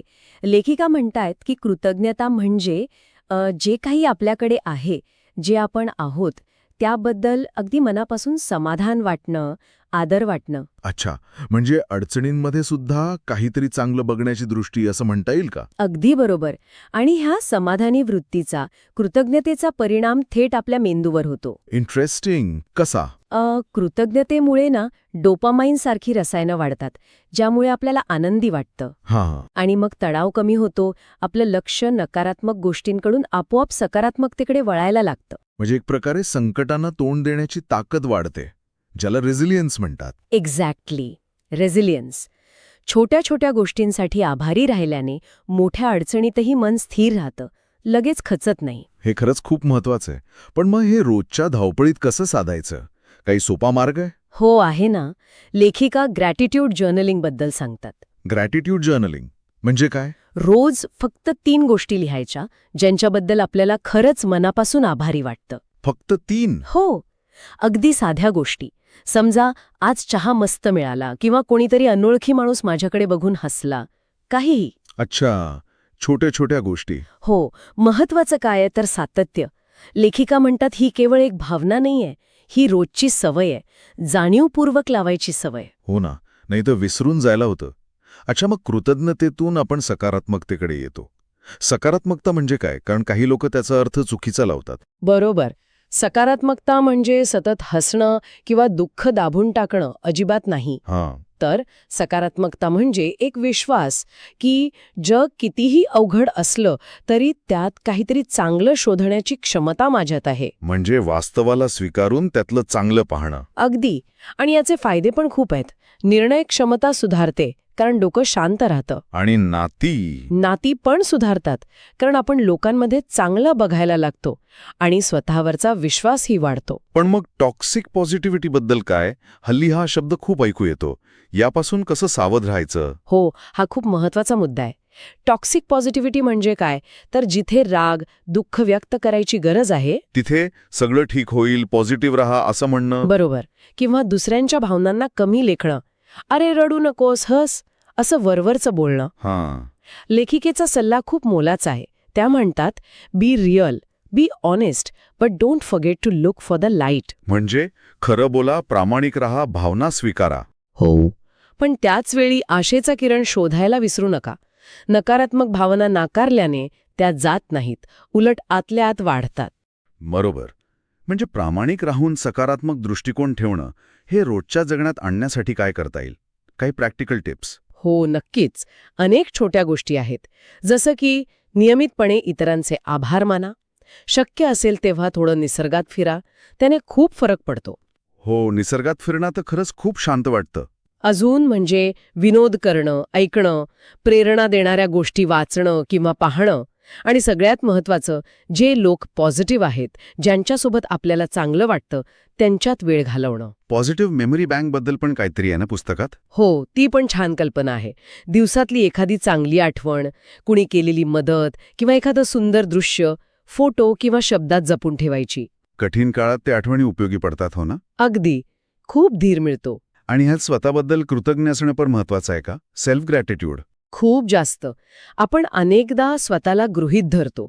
पण मी प्रयत्न केला, मी हार मानली नाही, मी आज माझी काळजी घेतली, याबद्दल स्वतःला शाब्बासकी देणं, स्वतःचा आदर करणं महत्वाचं आहे. स्वतःवर दया करणं. हो, चुकांमधनं शिकून पुढे जाणं, हा स्वतःशी एक चांगला संवाद आहे. सरावासाठी अजून काही सोप्या गोष्टी आहेत का, म्हणजे अगदी पटकन करता येतील अशा? आहेत ना. अगदी 2 मिनिटांचं कृतज्ञता ध्यान सुद्धा खूप परिणामकारक ठरू शकतं. फक्त 2 मिनिटं? हो, शांत बसून फक्त श्वासावर लक्ष केंद्रित करायचं आणि मनातल्या मनात आत्ता ह्या क्षणी अस्तित्वात असलेल्या गोष्टींसाठी आभार मानायचे. आपला श्वास, आपलं शरीर, सोपं आहे. किंवा मग सकारात्मक ॲफर्मेशन्स वापरता येतात. छोटी वाक्य, मी शांत आहे, आजचा दिवस चांगला जाईल, माझ्यात क्षमता आहे, स्वतःला आठवण करून देण्यासाठी. अच्छा. तर एकंदरीत या सगळ्यातून हे स्पष्ट होतंय की कृतज्ञता आणि सकारात्मकता या फक्त भावना नाहीत, नाही, त्या आपल्या निवडी आहेत. आपण जाणीवपूर्वक वाढवू शकतो अशा सवयी आहेत. बरोबर. लेखिकेच्या शब्दातच सांगायचं तर gratitude is not a reaction, it is a choice and it can change your life. अगदी. कृतज्ञता ही प्रतिक्रिया नाही, ती निवड आहे आणि ती आपलं आयुष्य बदलू शकते. खरंच. आणि जाता जाता एक विचार, जर आज आपण अगदी ठरवून जाणीवपूर्वक छोट्या छोट्या गोष्टींसाठी कृतज्ञता व्यक्त केली, तर आपल्यासमोर आत्ता जे काही मोठं आव्हान आहे किंवा अडचण आहे त्याकडे बघण्याचा आपला दृष्टिकोन थोडा बदलेल का? विचार करण्यासारखा मुद्दा आहे खरंच. त्या आव्हानाला सामोरं जाण्याची एक वेगळी शक्ती मिळेल कदाचित. नक्कीच. करून बघायला हरकत नाही. नमस्कार. आज आपण एका महत्त्वाच्या विषयावर बोलणार आहोत. आत्मविश्वास आणि आत्मश्रद्धा. आपल्याकडे जी माहिती आहे त्यानुसार भाग 11 मध्ये यावर लक्ष केंद्रित केलंय. आत्मविश्वास म्हणजे कॉन्फिडन्स आणि स्वतःवर विश्वास म्हणजे सेल्फ बिलीफ. तर मग सुरुवात करूया आत्मविश्वासाच्या व्याख्येपासून. अनेकांना वाटतं आत्मविश्वास म्हणजे काय, तर मला सगळं येतं असं वाटणं. पण माहितीनुसार खरी गोष्ट थोडी वेगळी आहे, नाही का? अगदी. हा एक खूप मोठा गैरसमज आहे. आत्मविश्वास म्हणजे मला सगळं येतं, तो तर अहंकार झाला.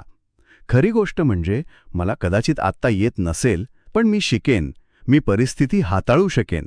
ही एक प्रकारची, काय म्हणतात त्याला, मनाची तयारी आहे. तयारी. आणि ही तयारी कमी का होते लोकांमध्ये? त्याची पण काही कारणं सांगितली आहेत ना? हो, दिली आहेत. म्हणजे बघा, भूतकाळात आलेलं अपयश किंवा सतत इतरांशी तुलना करण्याची सवय. हो, लहानपणी झालेली टीका पण असू शकते. नक्कीच. ह्या सगळ्यामुळे मग कसं वाटतं की आपल्याला काही जमणारच नाही. बरोबर. मग यावर उपाय काय? म्हणजे जर आत्मविश्वास कमी झाला असेल तर यावर एक अगदी ठोस उपाय सांगितलाय, ॲक्शन बिल्ड्स कॉन्फिडन्स. म्हणजे काय की आत्मविश्वास येईल म्हणून वाट बघू नका, कामाला लागा. कामाला लागा म्हणजे कसं? कृती करा, अगदी छोटीशी कृती, कारण कृतीतूनच आत्मविश्वास वाढतो, भीती कमी होते. अच्छा, म्हणजे वाट बघायची नाहीये. अजिबात नाही. आणि इथेच एक प्रगतीचा मागोवा म्हणजे प्रोग्रेस ट्रॅकर ठेवायची कल्पना पण दिलीये. प्रगतीचा मागोवा हे काय? म्हणजे रोजची छोटी प्रगती नोंदवणं. समजा आज मी एक नवीन गोष्ट शिकले किंवा मी माझ्या एका भीतीवर थोडी मात केली. हे लिहून ठेवल्याने आपल्याला कळतं की आपण पुढे जातोय, छोटे विजय साजरे करता येतात. हे छान आहे. म्हणजे स्वतःची प्रगती स्वतःलाच दिसते. अगदी. आणि आणखी एक महत्वाचा मुद्दा आहे, तो म्हणजे स्वतःशी असलेला संवाद, आपला इंटरनल डायलॉग. हो, आपण सतत स्वतःबद्दल काय विचार करतो? बरोबर. ते नकारात्मक विचार असतात ना, माझं काही होत नाही, मला जमणार नाही, त्यांना ओळखून सकारात्मक विचारांमध्ये बदलायला हवं. म्हणजे कसं? उदाहरणार्थ? म्हणजे मला जमणार नाही ऐवजी मी शिकतोय, मी प्रयत्न करतोय, मी हळूहळू वाढतोय. आणि ते fake it till you feel it पण आहे ना? हो, त्याचा अर्थ खोटं वागणं नाही हे लक्षात घ्यायला हवं. तर आत्मविश्वासाने वागण्याचा प्रयत्न करणं, म्हणजे तसं वर्तन करणं, जेणेकरून मेंदूला हळूहळू तशीच सवय लागते. अच्छा, सवय लागते आणि मग ते नैसर्गिक वाटू लागतं. बरोबर. सोबतच रोज सकारात्मक वाक्य म्हणजे पॉझिटिव्ह ॲफर्मेशन्स म्हणण्याचा सल्ला पण आहे. जसे की मी पुरेशी आहे. हो, मी प्रयत्नशील आहे, माझा स्वतःवर विश्वास आहे. हे साधं वाटतं, पण सातत्याने केलं तर फरक पडतो असं म्हटलंय. नक्कीच. आता आपण थोडं सेल्फ बिलीफकडे वळूया. हो, हा आत्मविश्वासापेक्षा वेगळा आहे का? थोडासा. म्हणजे सेल्फ बिलीफ म्हणजे स्वतःच्या मूल्यांवर, स्वतःच्या क्षमतांवर आणि निर्णयांवरचा एक आंतरिक विश्वास. हा जरा जास्त खोलवरचा असतो. इथे लोक काय म्हणतील यापेक्षा मला काय वाटतं, माझ्यासाठी काय योग्य आहे, हे जास्त महत्वाचं ठरतं.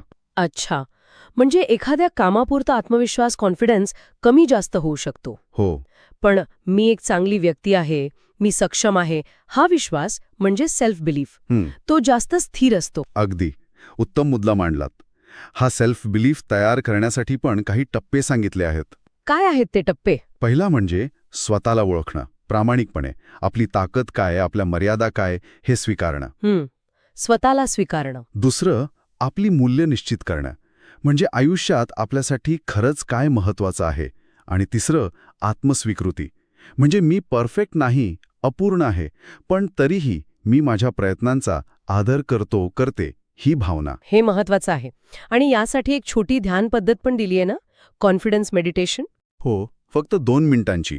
डोळे मिटून बसायचं आणि एक विशिष्ट विचार, जसं की माझं आयुष्य माझं आहे, मी शिकेन, मी पुढे जाईन, माझ्यावर विश्वास आहे, हा विचार मनात घोळवायचा. हा छोटासा सरावसुद्धा दृष्टिकोन बदलू शकतो. खरंच. आणि मला अजून एक सल्ला खूप आवडला, डर लगे तो और करो. हो, म्हणजे जी गोष्ट घाबरवते ती टाळण्याऐवजी थोडी का होईना ती अधिक वेळा करायची. अगदी, कारण तिथेच आत्मविश्वास वाढवण्याची खरी संधी दडलेली असते, भीतीवर मात करण्याची संधी. बरोबर. तर आजच्या चर्चेचा सार आपण काढूया का थोडक्यात? हो. आत्मविश्वास येतो कृतीतून, काहीतरी करून दाखवल्याने. तर स्वतःवरचा विश्वास म्हणजे सेल्फ बिलीफ, तो येतो स्वतःशी प्रामाणिक राहून, स्वतःला स्वीकारून. आणि दोन्हीसाठी महत्वाचा आहे सातत्यपूर्ण सराव, रोज थोडा प्रयत्न. अगदी बरोबर.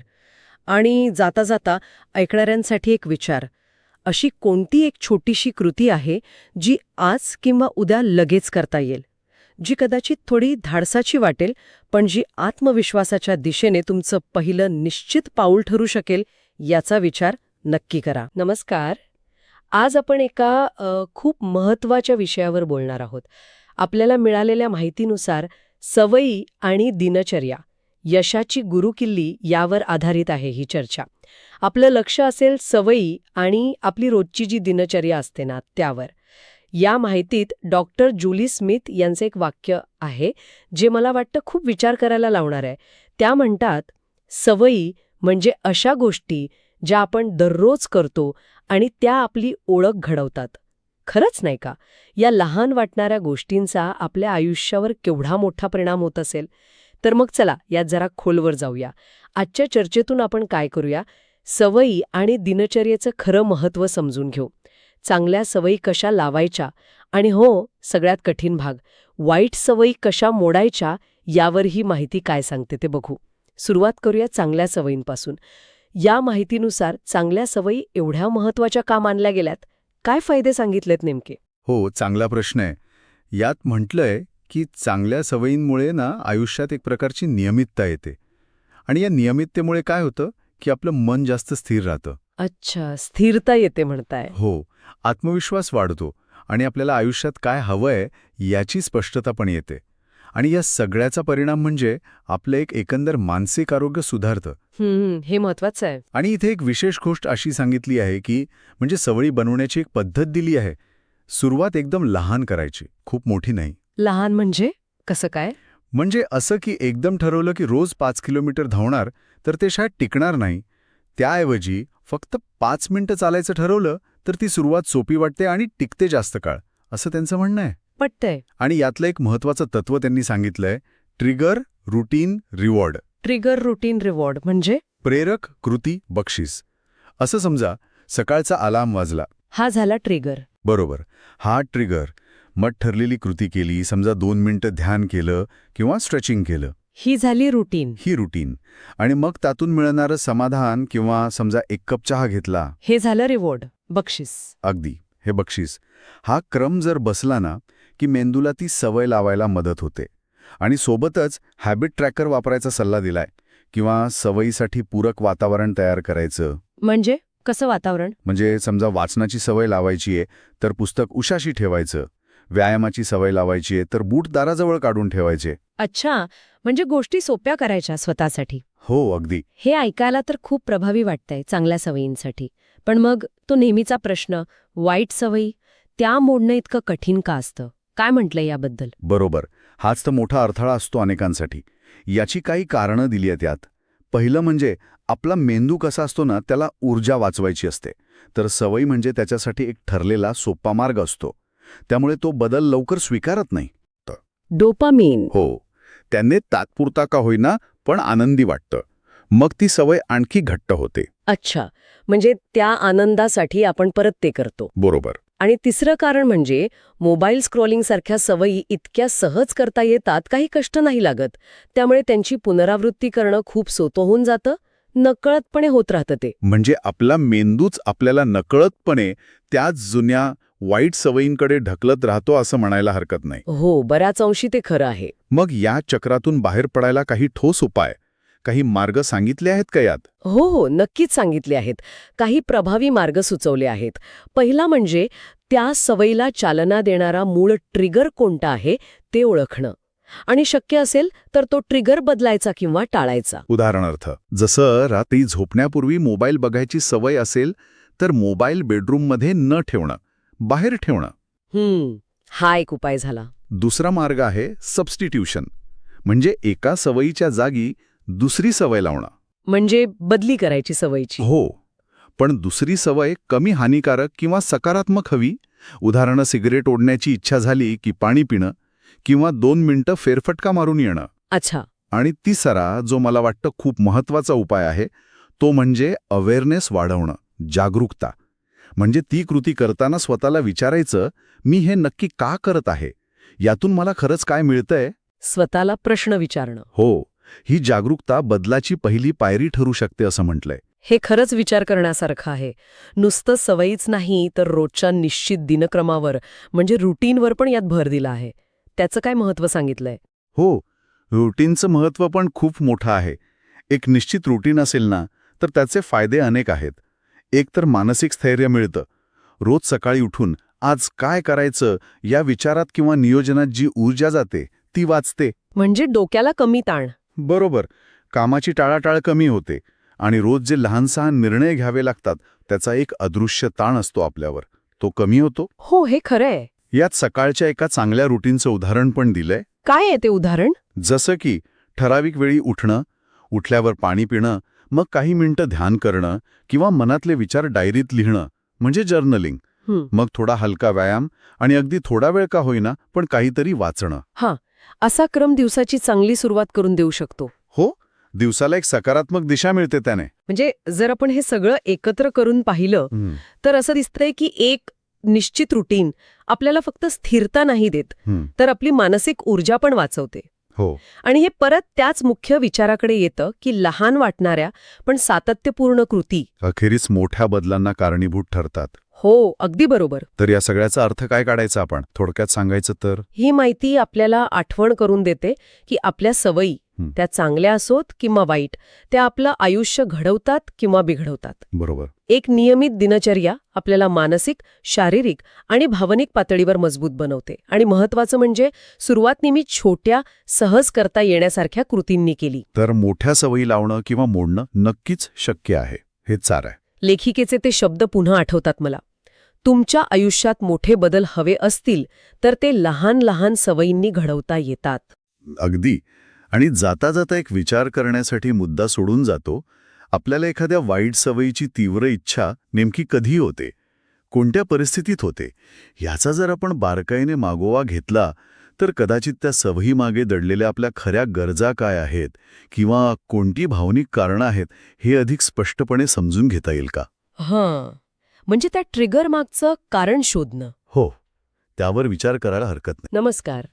आज आपण एका महत्वाच्या विषयावर बोलणार आहोत, मानसिक बळ आणि लवचिकता. हो. आपल्याकडे मानसिक बळ आणि लवचिकता, संकटांवर मात असं जे संकलित साहित्य आहे त्यावर आधारित ही चर्चा असेल. अगदी.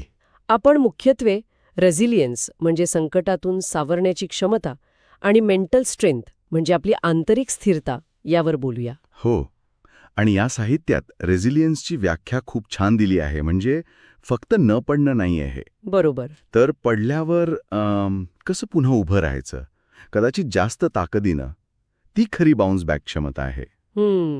Bounce back. आणि हे जन्मतः असतंच असं नाही, ते डेव्हलप करता येतं, हो ना? अगदी.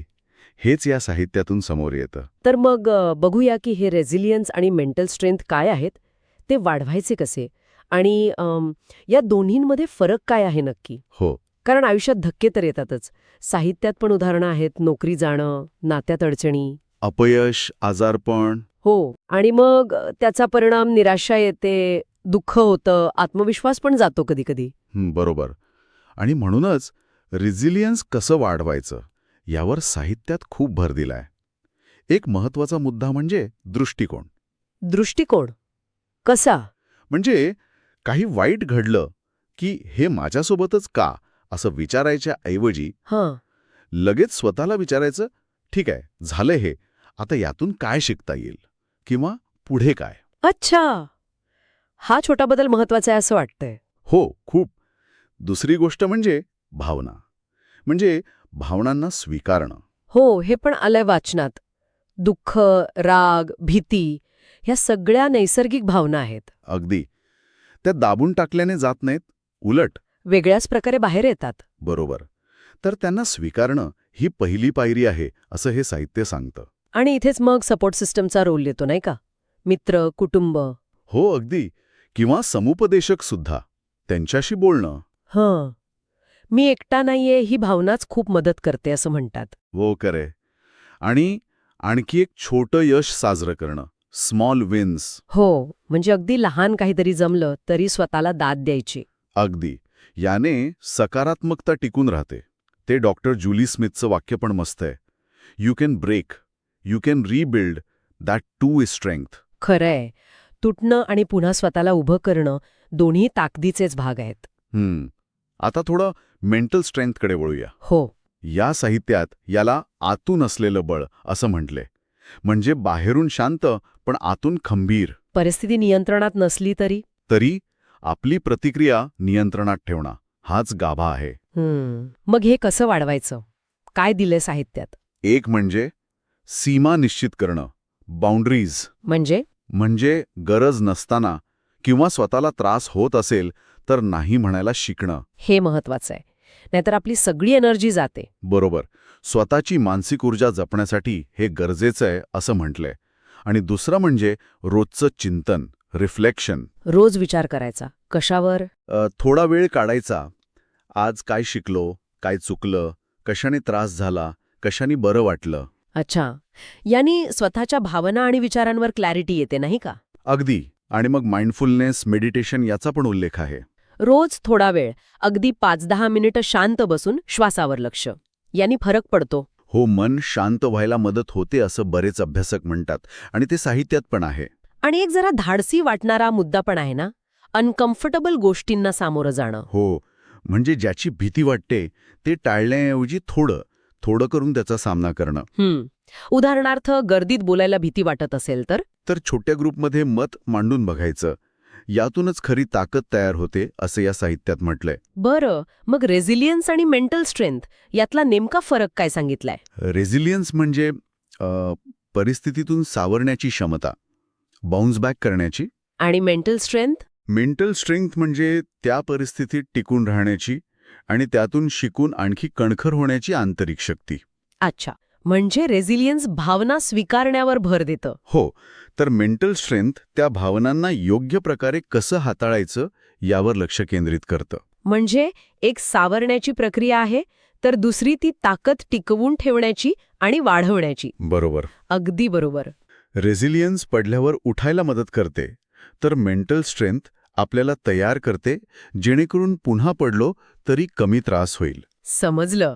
आणि सगळ्यात महत्वाचं, हे दोन्ही सरावाने, प्रयत्नाने वाढवता येतं. ही एक प्रोसेस आहे. हे ऐकून बरं वाटलं की हे शिकता येतं. नक्कीच. तर मग ऐकणाऱ्यांसाठी जाता जाता एक विचार सोडून देऊया, जो याच साहित्यातून मिळतो. हो. आज दिवसभरात अशी कोणती लहानशी गोष्ट झाली जिथे नेहमीपेक्षा थोडी वेगळी, शांत प्रतिक्रिया देता आली, आणि त्यातून स्वतःबद्दल काय जाणवलं किंवा काय शिकायला मिळालं? अगदी. याच छोट्या विचारातून, चिंतनातून कदाचित मानसिक बळकटीचा प्रवास सुरू होऊ शकतो. नमस्कार. आज आपण एका महत्त्वाच्या विषयावर बोलणार आहोत, म्हणजे भूतकाळाला कसं सोडून द्यायचं आणि भावनिकदृष्ट्या कसं बरं वाटायला लावायचं. आपल्याकडे शांतता, भूतकाळ विसरून मनशांती मिळवा यातून काही महत्वाचे विचार आहेत. मुख्य उद्देश हाच की भूतकाळ आपल्याला काय इतकं जखडून ठेवतो हे समजून गेलं आणि अर्थात त्यातून बाहेर कसं पडायचं यासाठी काही मार्ग शोधणं. अनेकदा असं होतं की नाही, जुन्या चुका, दुःख, काही अपमान किंवा अपेक्षा आपण कवटाळून बसतो. पण डॉक्टर जुली स्मिथ म्हणतात तसं you don't have to carry it all. म्हणजे हे सगळं ओझं आयुष्यभर वायाची खरंच गरज आहे का? अगदी. आणि इथेच सोडून देणे म्हणजे काय हे समजून घेणं महत्वाचं ठरतं. याचा अर्थ असा नाही की कटू आठवणी विसरून जायच्या किंवा पुसून टाकायच्या. तर त्या आठवणींना, त्या अनुभवांना आपल्या आजच्या दिवसावर, आपल्या शांततेवर, आपल्या निर्णयांवर राज्य करू द्यायचं नाही. नाहीतर काय होतं, राग, बदला घेण्याची इच्छा, अपराधी भावना किंवा अपयश हे सगळं आपल्याला अडकवून ठेवतं, पुढे जाऊच देत नाही. हे अगदी खरंय. मग यातून बाहेर कसं पडायचं? काय करता येईल? आपल्या स्रोतांमध्ये काही मार्ग सांगितले आहेत. पहिला म्हणजे स्वतःशी प्रामाणिक राहणं. खरं तर हा सगळ्यात महत्वाचा टप्पा आहे असं मला वाटतं. स्वतःला विचारावं, अजूनही नक्की काय बोचतंय? बरोबर. आणि या प्रामाणिकपणाला जोडून येतो दुसरा महत्वाचा मुद्दा, माफ करणं. माफ करणं म्हणजे घडलेली गोष्ट योग्य होती असं मानणं नव्हे, किंवा ती विसरून जाणंही नव्हे, तर त्या घटनेचा किंवा त्या व्यक्तीचा आपल्या मानसिक शांततेवरचा हक्क काढून घेणं, नाही का? म्हणजे दुसऱ्यांच्या चुकांची शिक्षा आपण स्वतःला का देत राहायची, हा विचार महत्वाचा आहे. आणि याच प्रक्रियेत दुसऱ्यांना माफ करण्यासोबतच स्वतःला माफ करणंही तितकंच महत्वाचं आहे, नाही का? भूतकाळातले आपले निर्णय, तेव्हाची आपली समज याबद्दल स्वतःला सतत दोष देत राहणं थांबवणं. त्यावेळी मला जे योग्य वाटलं ते मी केलं किंवा तेवढंच मला समजत होतं, ही स्वीकृती खूप मोलाची आहे. हो, अगदी. कारण स्वतःवरचा राग काढल्याशिवाय इतरांना खरं माफ करणं खूप कठीण जातं. आणि या सगळ्यासाठी मनात ज्या भावना आहेत, राग असेल, दुःख असेल, त्यांना वाट मोकळी करून देणं गरजेचं आहे. त्या दाबून ठेवल्या की त्या वेगळ्याच प्रकारे त्रास देतात. रडायला येत असेल तर रडणं, व्यक्त होणं ही कमजोरी नाहीये, ती एक प्रकारे भावनिक स्वच्छता आहे. बरोबर. आणि यासाठी तो एक लेखन सराव पण उपयोगी ठरू शकतो जो आपल्या सोर्समध्ये दिलाय. स्वतःला विचारणं, मी अजून काय काय गोष्टी धरून ठेवल्या आहेत. आणि दुसरा प्रश्न, त्यामुळे आज मी काय गमावत आहे? या प्रश्नांमधून कदाचित जास्त स्पष्टता येईल की नक्की काय सोडायचं आहे. अगदी. आणि एकदा का हा सोडून देण्याचा निर्णय घेतला की मग सुरू होते भावनिक उपचाराची प्रक्रिया, म्हणजे इमोशनल हीलिंग. याचा अर्थ आपल्या आज ज्या जखमा झाल्यात शब्दांमुळे, वागण्यामुळे, अनुभवांमुळे, त्या हळूहळू भरणं. ही काही अशी जादूची कांडी फिरवल्यासारखी गोष्ट नाहीये. वेळ लागतो, पण हे नक्कीच शक्य आहे. म्हणजे लेटिंग गो हा झाला एक निर्णय, एक निवड. आणि हिलिंग ही झाली एक प्रक्रिया. बरोबर. मग या हिलिंगच्या प्रक्रियेत नेमके कोणते टप्पे येतात? हो, यात मुख्यत्वे 4 गोष्टी येतात. पहिलं म्हणजे स्वीकार, ॲक्सेप्टन्स. हो, मला त्रास झाला आहे हे मान्य करणं. दुसरं भावना व्यक्त करणं, म्हणजे बोलून, लिहून किंवा इतर सुरक्षित मार्गांनी त्या बाहेर काढणं. तिसरं, त्या अनुभवातून काहीतरी अर्थ शोधणं, मी यातून काय शिकले किंवा यामुळे माझ्यात काय सकारात्मक बदल झाला. आणि चौथं म्हणजे काही चांगल्या सवयी लावणं, जसं की ध्यान करणं, स्वतःची काळजी घेणं, निसर्गात जाणं. आणि याला पूरक म्हणून रोजच्या जगण्यातही काही गोष्टी करता येतील, बरोबर? जसे की रोज थोडं लिहून काढणं, जर्नलिंग ज्याला म्हणतात. हो, आज काय वाटलं, कसं वाटलं, किंवा मग अफर्मेशन्स वापरणं, मी माफ करतो, मी शांत आहे, अशा सकारात्मक स्वसूचना. श्वासाचे व्यायाम म्हणजे ब्रीदिंग प्रॅक्टिस, अगदी काही मिनिटं जरी केली तरी फरक पडतो. आणि मनातल्या मनात माफ करण्याचा एक छोटा विधी किंवा सराव करणं, forgiveness ritual. Letting go doesn't mean you give up, it means you choose peace over pain. म्हणजे बघा, सोडून देणं म्हणजे हार मानणं नाहीये, तर वेदनेपेक्षा शांततेला निवडणं आहे. ही एक सक्रिय निवड आहे, पॅसिव्ह नाहीये. क्या बात आहे. तर आपण आजच्या चर्चेचा सारांश काढायचा झाला तर लेटिंग गो म्हणजे भूतकाळाच्या दुखावरची आपली पकड सोडणं. हीलिंग म्हणजे त्यातून झालेल्या भावनिक जखमांना बरं होण्याची संधी देणं, ती एक प्रक्रिया आहे. आणि ॲक्सेप्टन्स म्हणजे जे घडलं आणि जे आहे त्यासोबत शांततेत जगायला शिकणं. हा पण एक महत्वाचा प्रश्न आहे. तर जेव्हा त्या जुन्या आठवणी मनात येतात, तेव्हा तीव्र वेदना किंवा राग येत नाही. त्याऐवजी एक प्रकारची शांतता किंवा तटस्थता जाणवते. तेव्हा समजावं की आपण खरंच त्यातून बाहेर आलो आहोत. जाता जाता ऐकणाऱ्यांसाठी एक विचार. अशी कोणती आठवण आहे जी आजही तुम्हाला त्रास देते आणि त्याबद्दल शांतता मिळवण्यासाठी तुम्ही आज उचलू शकाल असं सगळ्यात पहिलं अगदी छोटंसं पाऊल कोणतं असेल? नमस्कार. आज आपण एका खूप इंटरेस्टिंग विषयावर बोलणार आहोत, कृतज्ञता आणि सकारात्मकता. हो, नक्कीच. आपल्या एका श्रोत्याने डॉक्टर जुली स्मिथ यांचं Y has nobody told me this before हे पुस्तक आणि काही नोंदी पाठवल्या आहेत. तर आज आपलं उद्दिष्ट आहे की यातून आपल्या मानसिक आरोग्यासाठी काय महत्वाचं आहे हे समजून घेणं. आणि ते रोजच्या आयुष्यात कसं आणायचं, बरोबर आहे? अगदी. तर चला सुरुवात करूया. कृतज्ञता म्हणजे नेमकं काय? स्रोतांनुसार आणि डॉक्टर स्मिथ पण हेच सांगतात की कृतज्ञता म्हणजे काही आपल्या आयुष्यातले प्रॉब्लेम्स विसरणं नाही, नाही, अजिबात नाही. तर आपल्याकडे जे चांगलं आहे त्यावर लक्ष केंद्रित करणं. ही एक मानसिक सवयच आहे असं म्हणायला हवं. हो, आणि गंमत म्हणजे आपला जो मेंदू आहे ना, तो आपोआप नकारात्मक गोष्टींकडे जास्त ओढला जातो. म्हणजे नेगेटिव्हिटी बायस म्हणतात त्याला. धोके, चुका, काय चुकलं हे पटकन लक्षात येतं. हो ना. हे आपल्या संरक्षणासाठी पूर्वी गरजेचं होतं. पण कृतज्ञतेमुळे आपण जाणीवपूर्वक या नकारात्मकतेच्या पलीकडे जाऊन काय चांगलं आहे ते शोधतो. म्हणजे मेंदूला एक प्रकारे ट्रेनिंग देण्यासारखं झालं हे. अगदी एक नवीन वळण लावण्यासारखं. आणि याचे फायदे पण खूप स्पष्ट आहेत नाही का? म्हणजे मानसिक शांतता वाटते, हो, झोप चांगली लागते असंही म्हणतात, लोकांबरोबरचे संबंध सुधारतात. आणि एक समाधान मिळतं. माझ्याकडे खूप आहे ही भावना वाढते. ही भावना खूप महत्वाची आहे. नक्कीच. आणि चांगली गोष्ट काय माहितीये, याचा सराव करणं खरंच सोपं आहे. कसं? काय पद्धती आहेत? तर स्रोतांमध्ये काही सोप्या गोष्टी सांगितल्या आहेत. एक म्हणजे रोज रात्री झोपताना फक्त 3 गोष्टी आठवायच्या ज्याबद्दल आपण आभारी आहोत. अगदी छोट्या छोट्या गोष्टी. हो, अगदी साध्या. समजा आज छान ऊन पडलं होतं किंवा आईने आज आवडती भाजी केली, असं काहीही. दुसरं म्हणजे आपल्या जवळच्या माणसांना सांगणं की त्यांच्यामुळे आपल्याला काय बरं वाटतं, म्हणजे तोंडी आभार मानणं. हे आपण खूप कमी करतो खरं तर. हो ना. तिसरं म्हणजे ध्यानात बसल्यावर मनातल्या मनात कृतज्ञतेची भावना आणणं. आणि अजून एक कठीण काळात सुद्धा यातून मी काय शिकले हा विचार करणं. बरोबर. त्या परिस्थितीतही काहीतरी पॉझिटिव्ह शोधण्याचा प्रयत्न. अगदी. हे झालं कृतज्ञतेबद्दल. आता थोडं सकारात्मकतेकडे वळूया. याचा अर्थ अनेकदा चुकीचा घेतला जातो. म्हणजे सतत हसतमुख राहणं किंवा दुःख दाखवायचंच नाहीये असं नाहीये ना? नाही, अजिबात नाही. खरी सकारात्मकता म्हणजे भावना दाबणं नव्हे.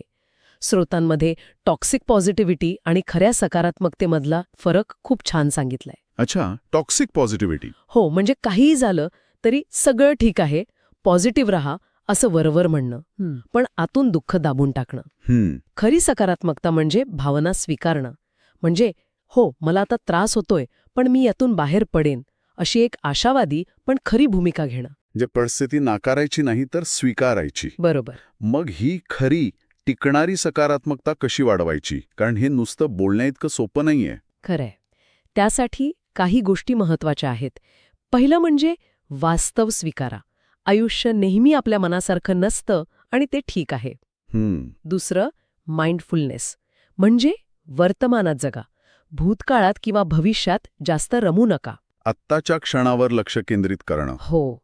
तिसरं, आपल्या आयुष्यात काहीतरी उद्देश, काहीतरी अर्थ शोधण्याचा प्रयत्न करा. आणि अर्थातच रोज कृतज्ञतेचा सराव. कारण कृतज्ञता असेल तर सकारात्मक दृष्टिकोन आपोआप यायला मदत होते. डॉक्टर जुली यांचं एक वाक्य आहे बघा स्रोतांमध्ये, मला खूप आवडलं ते. जगातले सर्वात आनंदी लोक ते नाहीत ज्यांचं आयुष्य परफेक्ट आहे, तर ते आहेत ज्यांच्याकडे सगळ्यात जास्त कृतज्ञता आहे. हो, हे खूप महत्वाचं आहे. खरंच खूप खोल विचार आहे हा. आपला दृष्टिकोन, आपलं पर्स्पेक्टिव्ह जास्त महत्वाचं ठरतं. आपल्याकडे काय आहे यावर लक्ष दिलं की काय नाही याची कमी चिंता वाटते. हेच कृतज्ञतेचं सामर्थ्य आहे. बरोबर.